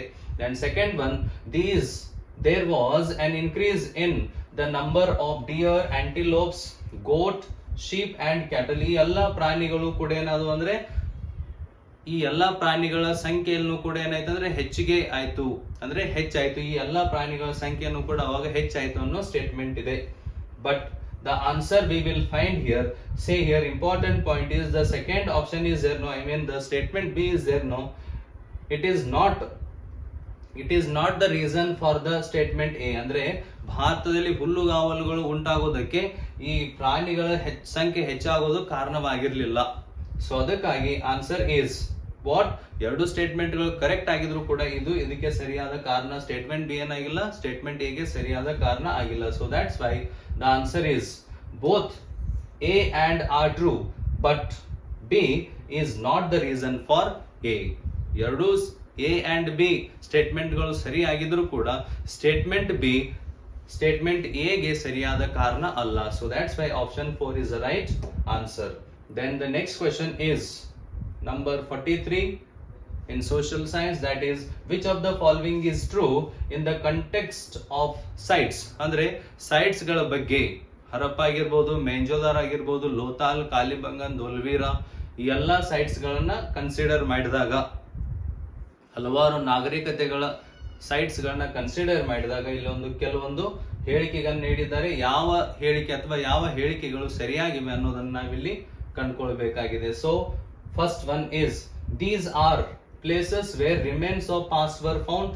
ಅಂದ್ರೆ ನಮ್ಮ ಹಿಂದಿನ ಅಂದ್ರೆ ಪ್ರಾಚೀನ ಯುಗದ ಅಂದ್ರೆ ಇತಿಹಾಸದ ಪಳೆಯುಳಿಕೆಗಳು ಈ ಪ್ರದೇಶದಲ್ಲಿ, ಈ ವೇರಿಯಸ್ ಸಿವಿಲೈಸೇಷನ್ ಹಲವಾರು ನಾಗರಿಕತೆಗಳ ಸೈಟ್ಸ್ ನಲ್ಲಿ ಇದಾವೆ. ಅಂದ್ರೆ ಪ್ರಾಚೀನ ಯುಗದ ಪಳೆಯುಳಿಕೆಗಳು, ನಮ್ಮ ಹಿಂದಿನ ಕಾಲದ ಪಳೆಯುಳಿಕೆಗಳು ಅಲ್ಲಿ ಇದಾವೆ ಅನ್ನೋದು ಒಂದು ಹೇಳಿಕೆ ಆಗಿದೆ. Then second one, these are found only on earth's surface. No, it is wrong. ಅಂದ್ರೆ ಆ ಪಳೆಯುಳಿಕೆಗಳು ಅಥವಾ ಸೈಟ್ಸ್ ಗಳು ಕೇವಲ ಭೂಮಿಯ ಸರ್ಫೇಸ್ ನಲ್ಲಿ, ಭೂಮಿಯ ಮೇಲ್ಭಾಗದಲ್ಲಿ ಮಾತ್ರ ಇವೆ ಈಗ ಅನ್ನೋ ಹೇಳಿಕೆ ಇದೆ. It is wrong only. Then these are found only buried under the earth ಅಂದ್ರೆ ಇವು ಭೂಮಿಯ ಒಳಗಡೆ ಹುಗಿದು ಹೋಗಿವೆ ಅನ್ನೋ ಹೇಳಿಕೆ ಇದೆ, ಇದು ಕೂಡ ಸರಿಯಾಗಿಲ್ಲ. And third one, they are never found under the sea or river ಅಂದ್ರೆ ಸಮುದ್ರ ಹಾಗೂ ನದಿಯ ಒಳಗಡೆ ಈ ಸೈಟ್ಸ್ ಗಳು ಇಲ್ಲ ಅನ್ನೋ ಹೇಳಿಕೆ ಇದೆ, ಇದು ಕೂಡ ತಪ್ಪು. ಯಾಕಂದ್ರೆ ಹಲವಾರು ಸಮುದ್ರ ಆಗಿರ್ಬೋದು, ನದಿಗಳಲ್ಲಿನೂ ಕೂಡ ಆ ಸೈಟ್ಗಳು ಈಗ ಮುಳುಗಿ ಹೋಗಿರ್ಬೋದು, ಅಂತ ಸೈಟ್ಗಳು ಕೂಡ ಇವೆ. ಹಾಗೂ ಕೆಲವೊಂದು ಸೈಟ್ಗಳು ಏನಾಗಿದೆ ಅಂದ್ರೆ ಭೂಮಿಯ ಮೇಲ್ಭಾಗದಲ್ಲೂ ಇವೆ, ಭೂಮಿಯ ಸರ್ಫೇಸ್ ನಲ್ಲೂ ಇವೆ, ಹಾಗೂ ಭೂಮಿಯ ಒಳಗಡೆನೂ ಇವೆ. So that's why it is wrong. Then third one, these are found only on earth surface. It is also wrong. Why? Because ಸಮುದ್ರದಲ್ಲೂ ನದಿಯಲ್ಲೂ ಭೂಮಿ ಒಳಗಡೆನೂ ಕೂಡ ಕೆಲವೊಂದು ಸೈಟ್ಗಳು ಹುಗಿದು ಹೋಗಿವೆ, ಮುಳುಗಡೆ ಆಗಿವೆ. So that's why the answer is here. Which one? These are places where remains of the past were found. So the answer is only A. Which one? The answer is only A. So just we have seen that the answer is the first one. I mean only A is the right answer. The next one, Harappans made ಅಂದ್ರೆ Harappa civilisation ಬಗ್ಗೆ, ಹರಪ್ಪ ನಾಗರಿಕತೆಯ ಬಗ್ಗೆನೂ ಕೂಡ ಅಂದ್ರೆ ಸಿಂಧು ನಾಗರಿಕತೆಯ ಬಗ್ಗೆನೂ ಕೂಡ ಒಂದು ಕ್ವಶನ್ ಇದೆ. ಸೊ ಅದರ ಬಗ್ಗೆ ಇಲ್ಲಿ ನಾವು ನೋಡೋಣ. See, Harappans made seals out of stone, pots with yellow designs. ಇಲ್ಲ ಅಂದ್ರೆ ಹಳದಿ ಡಿಸೈನ್ ನ ಪಾಟ್ಗಳನ್ನ, ಮಣ್ಣಿನ ಮಡಿಕೆಗಳನ್ನ ಮಾಡಿದ್ರು ಅನ್ನೋ ಹೇಳಿಕೆ ಇದು ತಪ್ಪಾಗಿದೆ. And spindle whorls made of iron, it is spindle whorl ಗಳನ್ನ ಅವರು ಐರನ್ ಇಂದ ಮಾಡಿರ್ಲೇ ಇಲ್ಲ. ಹಾಗೂ ಇವೆರಡು ಹೇಳಿಕೆಗಳು ಏನಾಗಿವೆ ಅಂದ್ರೆ ತಪ್ಪಾಗಿದ್ದಾವೆ. Yes, seals out of stone ಅಂದ್ರೆ ಸ್ಟೋನ್ ಗಳ ಮೂಲಕ, ಕಲ್ಲುಗಳ ಮೇಲೆ ಸೀಲ್ ಅನ್ನ ಏನ್ ಮಾಡಿ, ಕಲ್ಲುಗಳನ್ನ ಸೀಲ್ ಗಳ ತರ ಯೂಸ್ ಮಾಡ್ತಾ ಇದ್ರು, ಸೀಲ್ ಗಳನ್ನ ಅದ್ರ ಮೇಲೆ ಮೂಡಿಸಿದ್ರು ಸ್ಟೋನ್ ಗಳ ಮೇಲೆ. ಇದು ಎಸ್ ಸರಿಯಾದ ಹೇಳಿಕೆ ಆಗಿದೆ. ಅಂಡ್ ಈವನ್ ಗೋಲ್ಡ್ ವೆಸಲ್ಸ್ ಅಂದ್ರೆ ಅವರು ಗೋಲ್ಡ್ ವೆಸಲ್ ಗಳನ್ನ ಯೂಸ್ ಮಾಡ್ತಾ ಇದ್ರು, ಅಂದ್ರೆ ಬಂಗಾರದ ವಸ್ತುಗಳನ್ನಾಗಿರ್ಬೋದು ಅಥವಾ ಬಂಗಾರದ ಹಲವಾರು ಪಾತ್ರೆಗಳನ್ನ ಏನ್ ಮಾಡ್ತಾ ಇದ್ರು ಅಂದ್ರೆ ಅವರು ಯೂಸ್ ಮಾಡ್ತಾ ಇದ್ರು. So that's why here you can get the answer is A and D. A and D only true. ಇಲ್ಲಿ A ಮತ್ತು D ಮಾತ್ರ ಸರಿಯಾಗಿವೆ. So that's why the answer question option 2 is the right answer. Then next we will take up that is about the megalithic burial. So just we will say about this. See, question number 45, megalithic burial says that a megalithic burial had remains of 2 skeletons. An appropriate way for figuring out a female skeleton from among the 2 would be to look at. ಅಂದ್ರೆ ಇಲ್ಲೇನಾಗಿದೆ ಅಂದ್ರೆ ಹಲವಾರು ಸ್ಕೆಲ್ಟನ್ಗಳು megalithic age ನಲ್ಲಿ, ಅಂದ್ರೆ ಏನಂದ್ರೆ ಬೃಹತ್ ಶಿಲಾಯುಗದಲ್ಲಿ ಏನಾಗಿದೆ ಅಂದ್ರೆ ಹಲವಾರು ಆ ಕಾಲದ ಹಲವಾರು ಅಸ್ಥಿ ಪಂಜರಗಳು ಸಿಕ್ಕಿರ್ತವೆ. ಅಥವಾ ಸಿಕ್ಕಿದಾಗ ನಾವು ಯಾವ ಅಸ್ಥಿ ಪಂಜರ ಯಾವ ಜೆಂಡರ್ಗೆ ಸಂಬಂಧಿಸುದು, ಯಾವ ಲಿಂಗಕ್ಕೆ ಸಂಬಂಧಿಸುದು, ಹೆಣ್ಣಿನ ಅಸ್ಥಿ ಪಂಜರವೋ ಗಂಡಿನ ಅಸ್ಥಿ ಪಂಜರವೋ ಅನ್ನೋದನ್ನ ಯಾವ ತರ ಕಂಡು ಹಿಡಿಬೇಕು ಅನ್ನೋದು ಇಲ್ಲಿರುವಂತಹ ಕ್ವೆಶ್ಚನ್ ಆಗಿದೆ. So here the 4 options are given. So first option, the bone structure is there.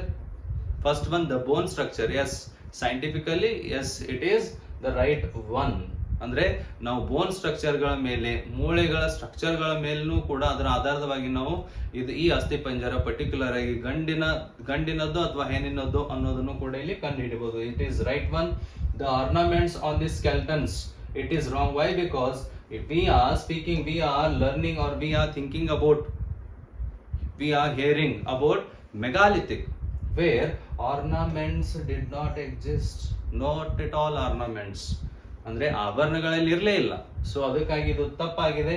Next one, size of the skeletons. No, skeleton ಅಸ್ಥಿ ಪಂಜರದ ಸೈಜ್ ಗಳ ಮೇಲೆ ನಾವು ಗಂಡಿನದ್ದು ಅಥವಾ ಹೆಣ್ಣಿನದ್ದು ಅಂತ ಕಂಡು ಹಿಡಿಯೋದಕ್ಕೆ ಸಾಧ್ಯನೇ ಇಲ್ಲ. The next one, utensils for cooking food found with skeletons. It is also wrong. ಅಂದ್ರೆ ಅಡಿಗೆ ಮಾಡೋದಕ್ಕೆ ಬೇಕಾಗಿರುವಂತಹ ಹಲವಾರು ಸಾಮಾನುಗಳು ಆ ಅಸ್ಥಿ ಪಂಜರಗಳ ಜೊತೆ ಸಿಕ್ಕಿರಬಹುದು ಅನ್ನೋ ಇಲ್ಲಿ ಆಪ್ಷನ್ ಇದೆ. ಇದು ತಪ್ಪಾಗಿದೆ. ಯಾಕಂದ್ರೆ ಕುಕಿಂಗ್ ಫುಡ್ ಐಟಮ್ಸ್ ಅಂದ್ರೆ ಯುಟೆನ್ಸಿಲ್ಸ್ ಫಾರ್ ಕುಕಿಂಗ್ ಫುಡ್ ಅಂದ್ರೆ ಅಡಿಗೆ ಮಾಡೋದಕ್ಕೆ ಬೇಕಾದ ಹಲವಾರು ವಸ್ತುಗಳಾಗಿರ್ಬಹುದು, ಪಾತ್ರೆಗಳು ಆ ಸ್ಕೆಲ್ಟನ್ಗಳ ಜೊತೆ ಅಸ್ಥಿ ಪಂಜರಗಳ ಜೊತೆ ಇಟ್ಟು ಅವುಗಳನ್ನ ಮುಚ್ಚುತ್ತಾ ಇರಲಿಲ್ಲ, ಹುಗಿಯುತ್ತಾ ಇರಲಿಲ್ಲ. ಸೊ ಅದಕ್ಕಾಗಿ ಇದು ಕೂಡ ತಪ್ಪಾಗಿದೆ. So that's why the only one right option or right statement is A. So that's why only A is the right answer. Only A ಏನಾಗಿದೆ ಅಂದ್ರೆ ಇಲ್ಲಿ ಸರಿಯಾದ ಉತ್ತರವಾಗಿದೆ. ಮೆಗಾಲಿಥಿಕ್ ಅಂದ್ರೆ ನಾನು ಈಗಾಗಲೇ ಹೇಳಿದ ಹಾಗೆ ಮೆಗಾಲಿಥಿಕ್ ಅಂದ್ರೆ ಬೃಹತ್ ಶಿಲಾಯುಗ ಅಂತ ನಾವು ಕರಿತೀವಿ. So then next one is 46 question number.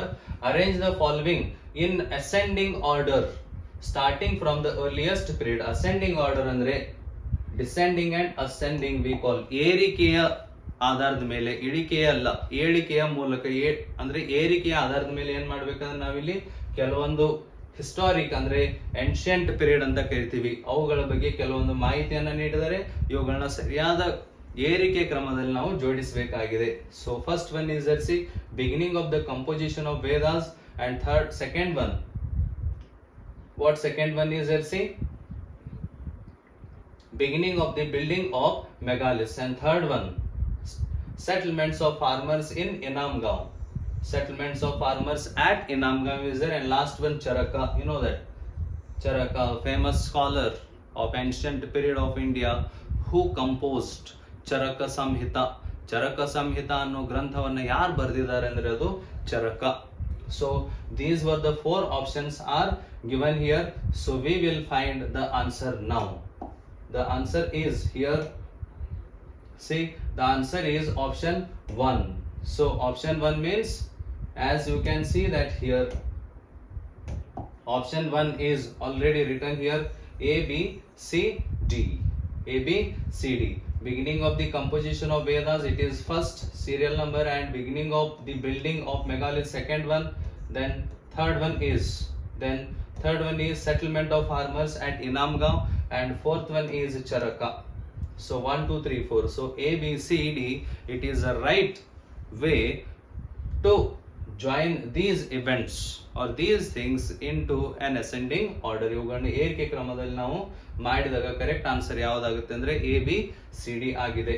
Then next question is arrange the following in descending order. Descending ಅಂದ್ರೆ ಇಳಿಕೆಯ ಕ್ರಮದಲ್ಲಿ, ಇಳಿಕೆಯ ಕ್ರಮದಲ್ಲಿ ನಾವೇನ್ ಮಾಡ್ಬೇಕು, ಈಗ ಇವುಗಳನ್ನ ಈ ಎಲ್ಲ ಅಂಶಗಳನ್ನ ಜೋಡಣೆ ಮಾಡಬೇಕು, ಜೋಡಿಸಬೇಕಾಗಿದೆ. So first one increase in the use of iron cities punch marked coins. First one ಏನಾಗಿದೆ ಅಂದ್ರೆ ಇನ್ಕ್ರೀಸ್, ಹೆಚ್ಚಿಗೆ ಆಗೋದು.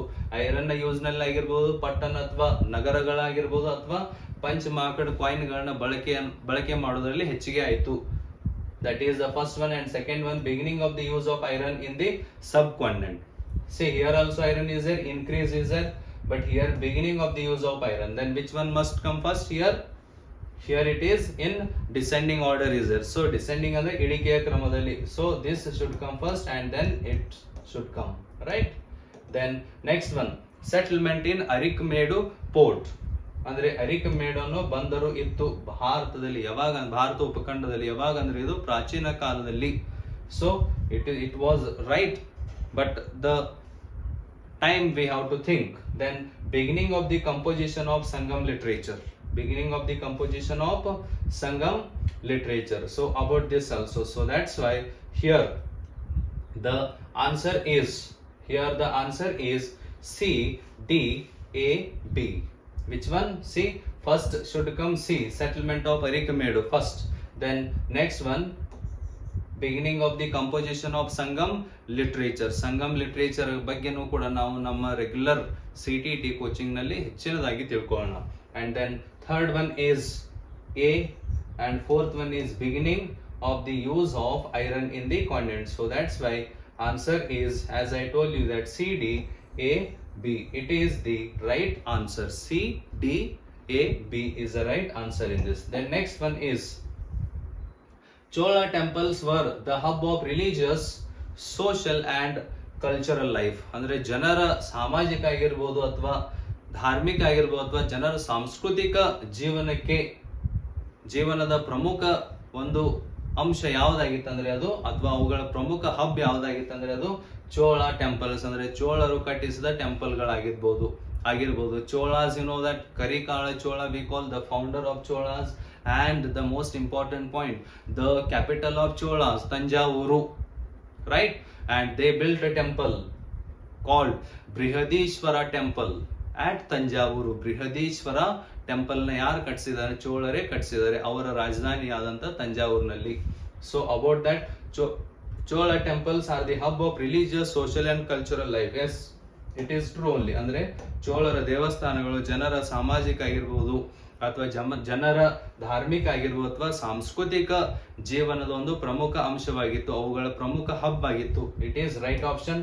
Then second one, Chola bronze images were of deities but sometimes also of devotees. It is also right. It is also right.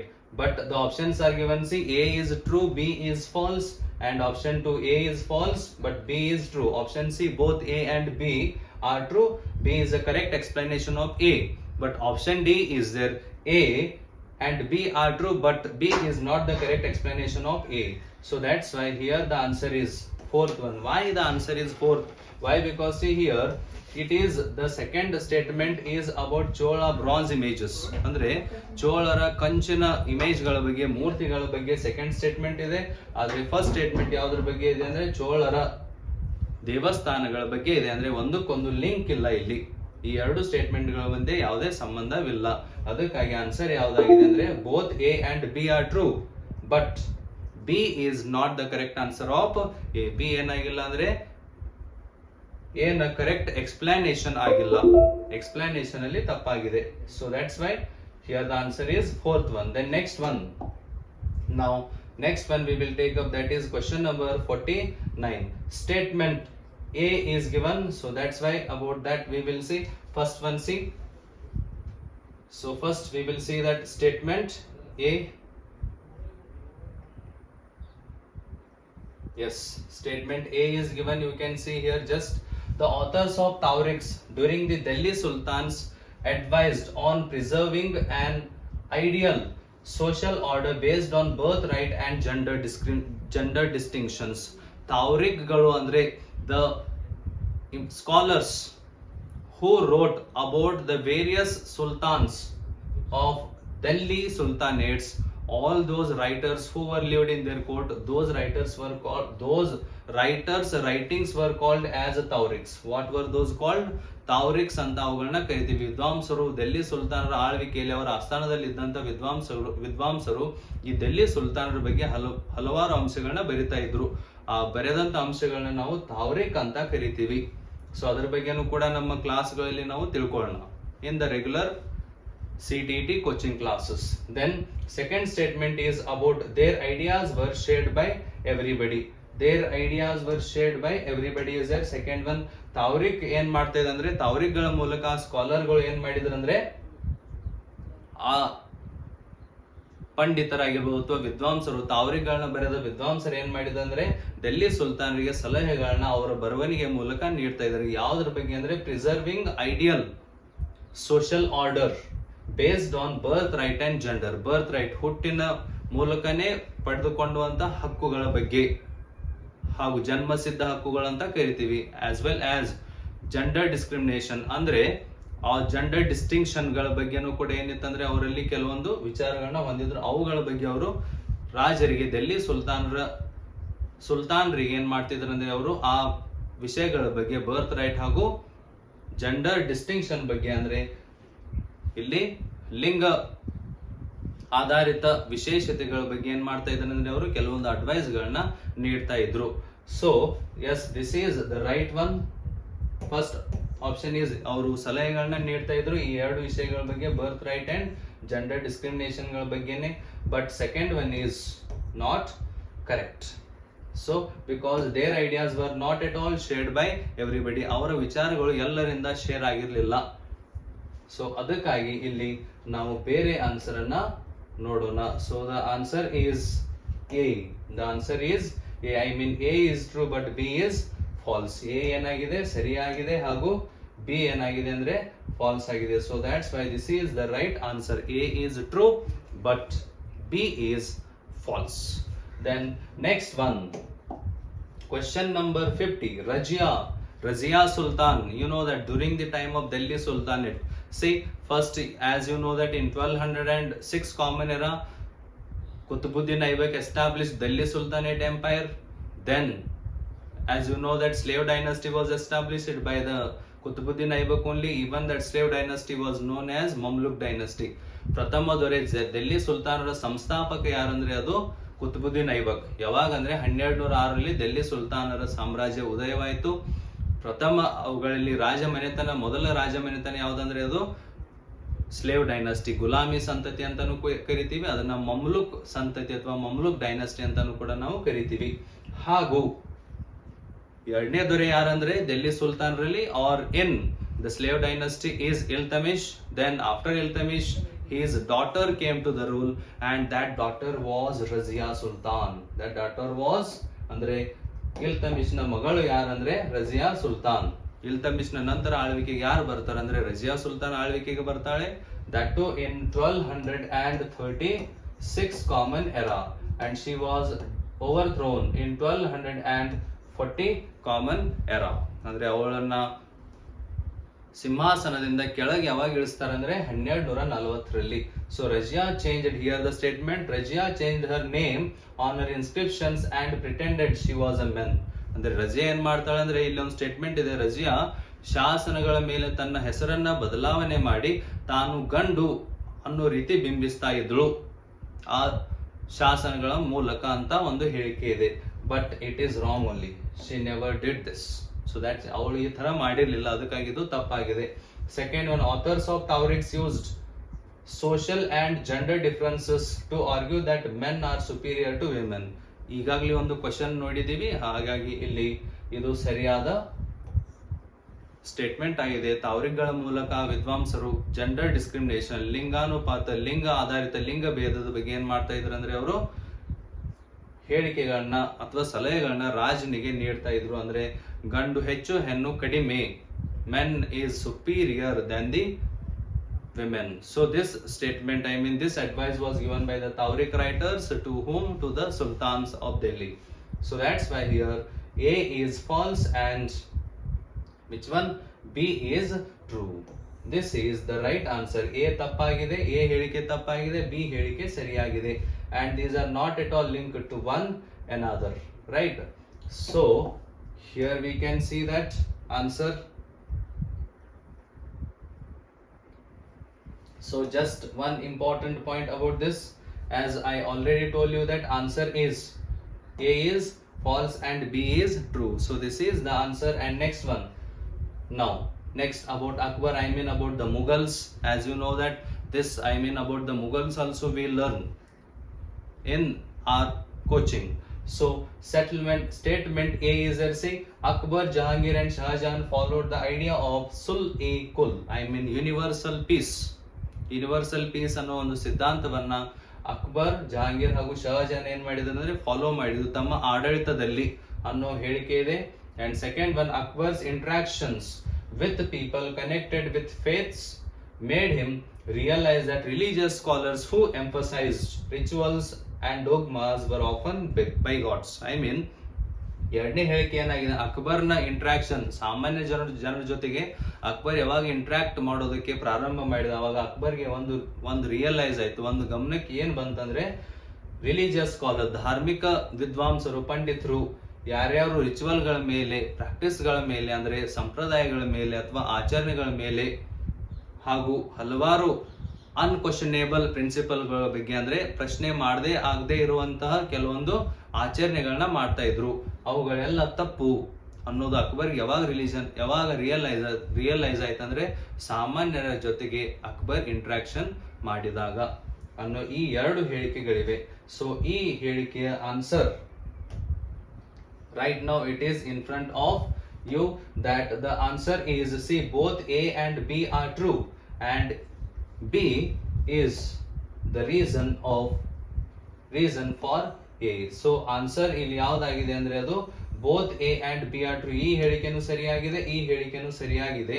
and B is the reason ಅಂದ್ರೆ B ಏನಾಗಿದೆ, ಸರಿಯಾದ ಕಾರಣ ಆಗಿದೆ. ಯಾವುದಕ್ಕಂದ್ರೆ statement A ಗೆ B ಸರಿಯಾದ ಕಾರಣವಾಗಿದೆ. So here the answer is option 3.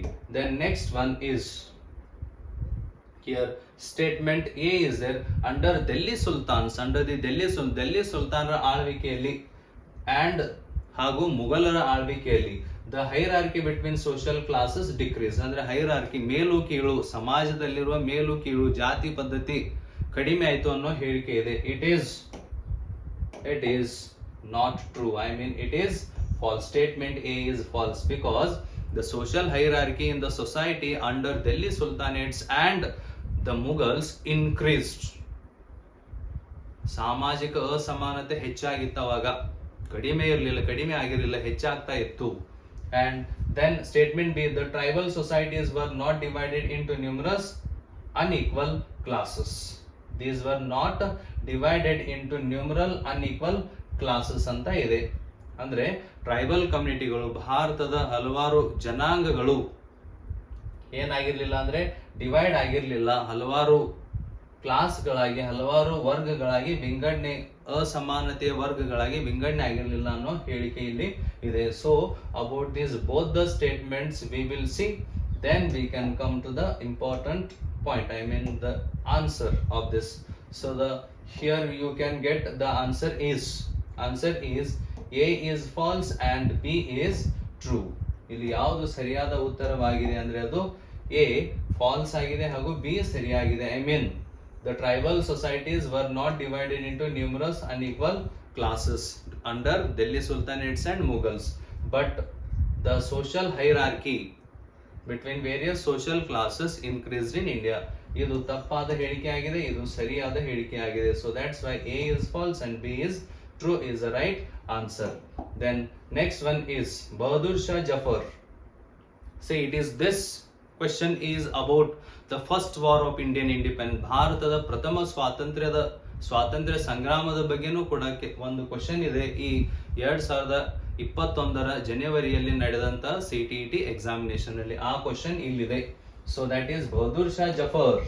About the Bahadur Shah Zafar, you know that Bahadur Shah Zafar, he was the last Mughal ruler.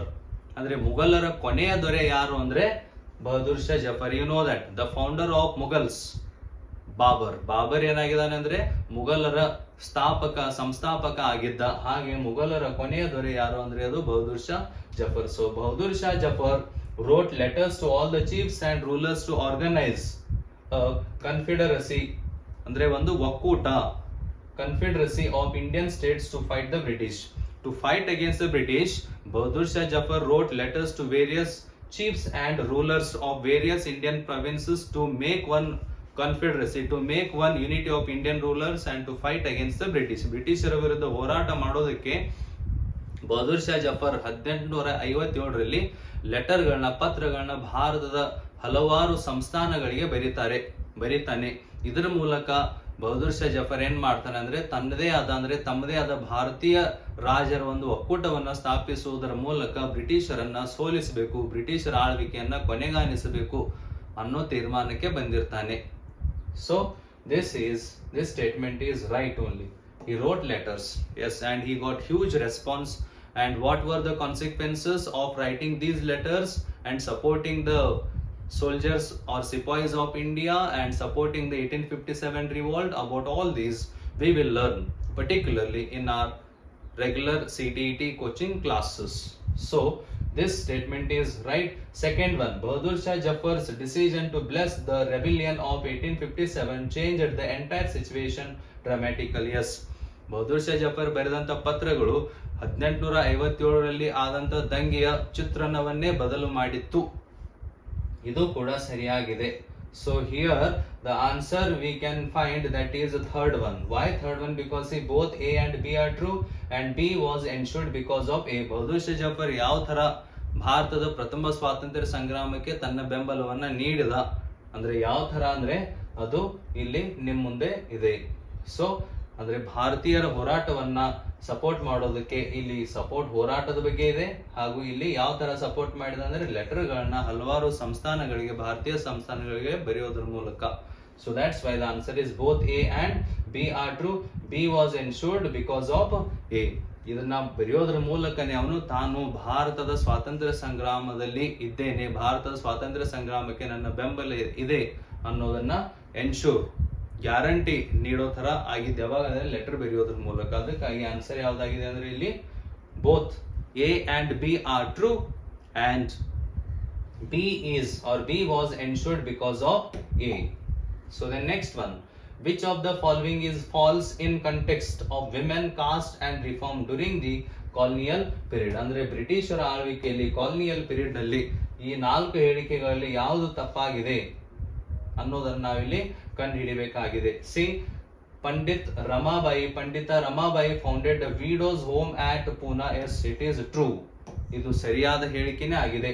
And the knowledge of ancient texts helped the reformers promote new laws. ಅಂದ್ರೆ ಪ್ರಾಚೀನ ಗ್ರಂಥಗಳು ಭಾರತೀಯರಿಗೆ ಅಥವಾ ಭಾರತದ ಸಾಮಾಜಿಕ ಸುಧಾರಕರಿಗೆ ಸಹಾಯಕವಾಗಿ ಕೆಲಸ ಮಾಡಿದರು. ಯಾಕಂದ್ರೆ ಹೊಸ ಕಾನೂನುಗಳನ್ನ, ಹೊಸ ಸಿದ್ಧಾಂತಗಳನ್ನ ತರೋದಕ್ಕೆ ನಮ್ಮ ಭಾರತೀಯ ಪ್ರಾಚೀನ ಗ್ರಂಥಗಳು ಸಹಾಯವನ್ನ ಮಾಡಿದ್ವು. So that is also correct. And Vidyasagar, Ishwar Chandra Vidyasagar suggested that widows could marry. ಅಂದ್ರೆ ವಿಡೋ ರಿಮ್ಯಾರೇಜ್ ಅನ್ನ, ವಿಧವಾ ಪುನರ್ವಿವಾಹವನ್ನ ಅತ್ಯಂತ ಹೆಚ್ಚಿನ ಮಟ್ಟದಲ್ಲಿ ಪ್ರಚುರಪಡಿಸಿದವರು, ಅದನ್ನ ಅಥವಾ ಬೆಂಬಲಿಸಿದವರು, ಗಟ್ಟಿಯಾಗಿ ಬೆಂಬಲಿಸಿದವರು ಯಾರಂದ್ರೆ ಅವರು Ishwar Chandra Vidyasagar. So that's why it is also true sentence. And Pratna Samaj drew only upon Hindu text. No, Pratna Samaj drew, it gave more emphasis on various texts, not only on the text of Hindu religion. ಕೇವಲ ಹಿಂದೂ ಧರ್ಮದ ಗ್ರಂಥಗಳ ಬಗ್ಗೆ ಮಾತ್ರ ಪ್ರಾರ್ಥನಾ ಸಮಾಜ ಪ್ರಮುಖವಾದ ಪ್ರಾಮುಖ್ಯತೆಯನ್ನು ನೀಡಿರಲಿಲ್ಲ. ಹಲವಾರು ಧರ್ಮದ ಪ್ರಮುಖ ಅಂಶಗಳನ್ನ ಇದು ತೆಗೆದುಕೊಂಡಿತ್ತು. ಅವುಗಳನ್ನ ಬಳಕೆ ಮಾಡಿ ಸಮಾಜದ ಉನ್ನತೀಕರಣಕ್ಕೆ ಪ್ರಯತ್ನವನ್ನ ಪಟ್ಟಿತ್ತು. ಯಾವುದಂದ್ರೆ ಅದು ಪ್ರಾರ್ಥನಾ ಸಮಾಜ. The founder was Atmaram Pandurang. Atmaram Pandurang was the founder of ಪ್ರಾರ್ಥನಾ ಸಮಾಜ. V will learn in a particular concept called women, caste and reform. So the answer you got here, the answer is this one. This is the false statement in this. Then next one, 55th, the state of Telangana was earlier part of which state of India? ಅಂದ್ರೆ 2014ಕ್ಕಿಂತ ಮುಂಚೆ 2014 June 2014 June 2ಕ್ಕಿಂತ ಮುಂಚೆ ತೆಲಂಗಾಣ ಯಾವ ರಾಜ್ಯದ ಭಾಗವಾಗಿತ್ತು ಅನ್ನೋ question ಇದೆ. So here answer is Andhra Pradesh, right? Telangana was a part of Andhra Pradesh and it was declared, it became as another state of India in 2014 on 2nd June. ಅಂದ್ರೆ June 2, 2014ರಲ್ಲಿ Telangana ಭಾರತದ ಇನ್ನೊಂದು ರಾಜ್ಯವಾಗಿ ಉದಯಿಸಿತು. ಯಾವಾಗಂದ್ರೆ ಅದು 2014 ಜೂನ್ 2ರಂದು. ಯಾವ ರಾಜ್ಯದಿಂದ ಬೇರ್ಪಟ್ಟು ಬೇರೆ ರಾಜ್ಯವಾಗಿ ತೆಲಂಗಾಣ ಮಾರ್ಪಾಡಾಯಿತು ಅಂದ್ರೆ ಅದು ಆಂಧ್ರ ಪ್ರದೇಶದಿಂದ. ಇದು ಆಂಧ್ರ ಪ್ರದೇಶದ ಭಾಗವಾಗಿತ್ತು. Andhra Pradesh is the first state of India. ಭಾರತದ ಪ್ರಥಮ ರಾಜ್ಯ ಯಾವುದಂದ್ರೆ ಅದು ಆಂಧ್ರ ಪ್ರದೇಶ ಆಗಿದೆ. ಸೊ ಪೊಟ್ಟಿ ಶ್ರೀರಾಮುಲು ಅವರು ಹೋರಾಟವನ್ನ ಮಾಡಿದ್ರು. 51 or 52 days he went on fast. He died. Then the violence took place across whole Andhra Pradesh. Then our political leaders of India took a decision for the creation of Andhra Pradesh. ಪೊಟ್ಟಿ ಶ್ರೀರಾಮುಲು ಅವರು ಉಪವಾಸವನ್ನ ಮಾಡಿ ತೀರ್ಕೊಂಡ ನಂತರ ಆಂಧ್ರ ಪ್ರದೇಶದಲ್ಲಿ ಅಂದ್ರೆ ಆಂಧ್ರ ಏರಿಯಾದಲ್ಲಿ ಆ ಭಾಗದಲ್ಲಿ ಏನಾಯ್ತಂದ್ರೆ ಅಶಾಂತಿ ಉಂಟಾಯ್ತು. ಇದರಿಂದ ಒತ್ತಡಕ್ಕೊಳಗಾಗಿ ನಮ್ಮ ರಾಷ್ಟ್ರ ಮಟ್ಟದ ರಾಜಕೀಯ ನಾಯಕರು ಏನ್ ಮಾಡಿದ್ರು ಅಂದ್ರೆ ಆಂಧ್ರ ಪ್ರದೇಶವನ್ನ ಒಂದು ಭಾರತದ ಪ್ರಥಮ ರಾಜ್ಯವಾಗಿ ಘೋಷಣೆ ಮಾಡಿದ್ರು. So about all these things we will learn. Then next one is consider the following statements and select the option that indicates the correct role of media in a democracy. ಅಂದ್ರೆ ಇಲ್ಲಿ 4 ಆಪ್ಷನ್ ಗಳನ್ನ ನೀಡಿದರೆ ಇದರಲ್ಲಿ ಯಾವುದೊಂದು ಮೀಡಿಯಾಗಳು ಯಾವ ತರ ಡೆಮೋಕ್ರಸಿನಲ್ಲಿ work ಮಾಡಬೇಕು ಅನ್ನೋದರ ಬಗ್ಗೆ ಇದೆ. ಆ ಕರೆಕ್ಟ್ ಆಪ್ಷನ್ ನಾವಿಲ್ಲಿ ಕಂಡುಹಿಡಿಯೋಣ. First option, it should provide information to citizens through the news. ಅಂದ್ರೆ ಭಾರತದ ನಾಗರಿಕರಿಗೆ ಅಥವಾ ನಾಗರಿಕರಿಗೆ ಮೀಡಿಯಾಗಳು ಮಾಧ್ಯಮಗಳು ಏನ್ ಮಾಡ್ಬೇಕಂದ್ರೆ ನ್ಯೂಸ್ಗಳ ಮೂಲಕ ಮಾಹಿತಿಯನ್ನ ನೀಡಬೇಕು. ಅಂದ್ರೆ ವಾರ್ತೆಗಳ ಮೂಲಕ ಮಾಹಿತಿಯನ್ನು ನೀಡಬೇಕು. Yes. Then second one, it should provide the point of view of the advertiser through its news programmes. ಅಂದ್ರೆ ಅಡ್ವರ್ಟೈಸರ್ ಗಳ ಪಾಯಿಂಟ್ ಆಫ್ ವ್ಯೂ ಇಂದನೇ ಪ್ರೋಗ್ರಾಮ್ ಗಳನ್ನ ಮಾಡಬೇಕು ಅನ್ನೋದಿದೆ. It is wrong only. This is not correct. Then third one, it must discuss the views of all sections. ಅಂದ್ರೆ ಇದೇನ್ ಮಾಡ್ಬೇಕಂದ್ರೆ ಸಮಾಜದ ಎಲ್ಲಾ ವರ್ಗಗಳ ಒಪಿನಿಯನ್ ಅನ್ನ, ವ್ಯೂಸ್ ಗಳನ್ನ, ಅವರ ಹೇಳಿಕೆ ಅಥವಾ ಅವರ ಒಪಿನಿಯನ್ ಅಥವಾ ಎಕ್ಸ್ಪ್ರೆಷನ್ ಅನ್ನ ಏನ್ ಮಾಡ್ಬೇಕಂದ್ರೆ ಇವು ಕನ್ಸಿಡರ್ ಮಾಡಬೇಕು ಅಥವಾ ಅವುಗಳನ್ನ ಬ್ರಾಡ್ಕಾಸ್ಟ್ ಮಾಡಬೇಕು, ಅವುಗಳನ್ನ ಮುಖ್ಯ ಭೂಮಿಕೆಗೆ ತರಬೇಕು. ಅವರ ಹೇಳಿಕೆಗಳಾಗಿರ್ಬೋದು ಅಥವಾ ಅವರ ಅಭಿಪ್ರಾಯಗಳನ್ನ ಮುಖ್ಯ ಭೂಮಿಕೆಗೆ ತರಬೇಕಾದ ಕೆಲಸವನ್ನ ಯಾರು ಮಾಡ್ಬೇಕಂದ್ರೆ ಮೀಡಿಯಾ ಮಾಡಬೇಕು. ಅಂತ ಎಲ್ಲಿ? ಗಣರಾಜ್ಯದಲ್ಲಿ, ಅಂದ್ರೆ ಡೆಮೋಕ್ರಸಿಯಲ್ಲಿ, right. So what we call it ಪ್ರಜಾಪ್ರಭುತ್ವ ಅಂತಾನು ಕೂಡ ನಾವು ಡೆಮೋಕ್ರಸಿಯನ್ನ ಕರಿತೀವಿ. ಸೊ ಪ್ರಜಾಪ್ರಭುತ್ವದಲ್ಲಿ ಮೀಡಿಯಾಗಳು ಈ ಎರಡು ಪ್ರಮುಖ ಕೆಲಸಗಳನ್ನ ಮಾಡಬೇಕಾಗುತ್ತೆ. One is it should provide information to citizens through news, and second one is it must discuss the views of all sections. So both are true. So that's why answer is third one. Only A and C. Only A and C are true. B is false. So that's why answer is only A and C. Third one, option 3 is the right answer here. The next one.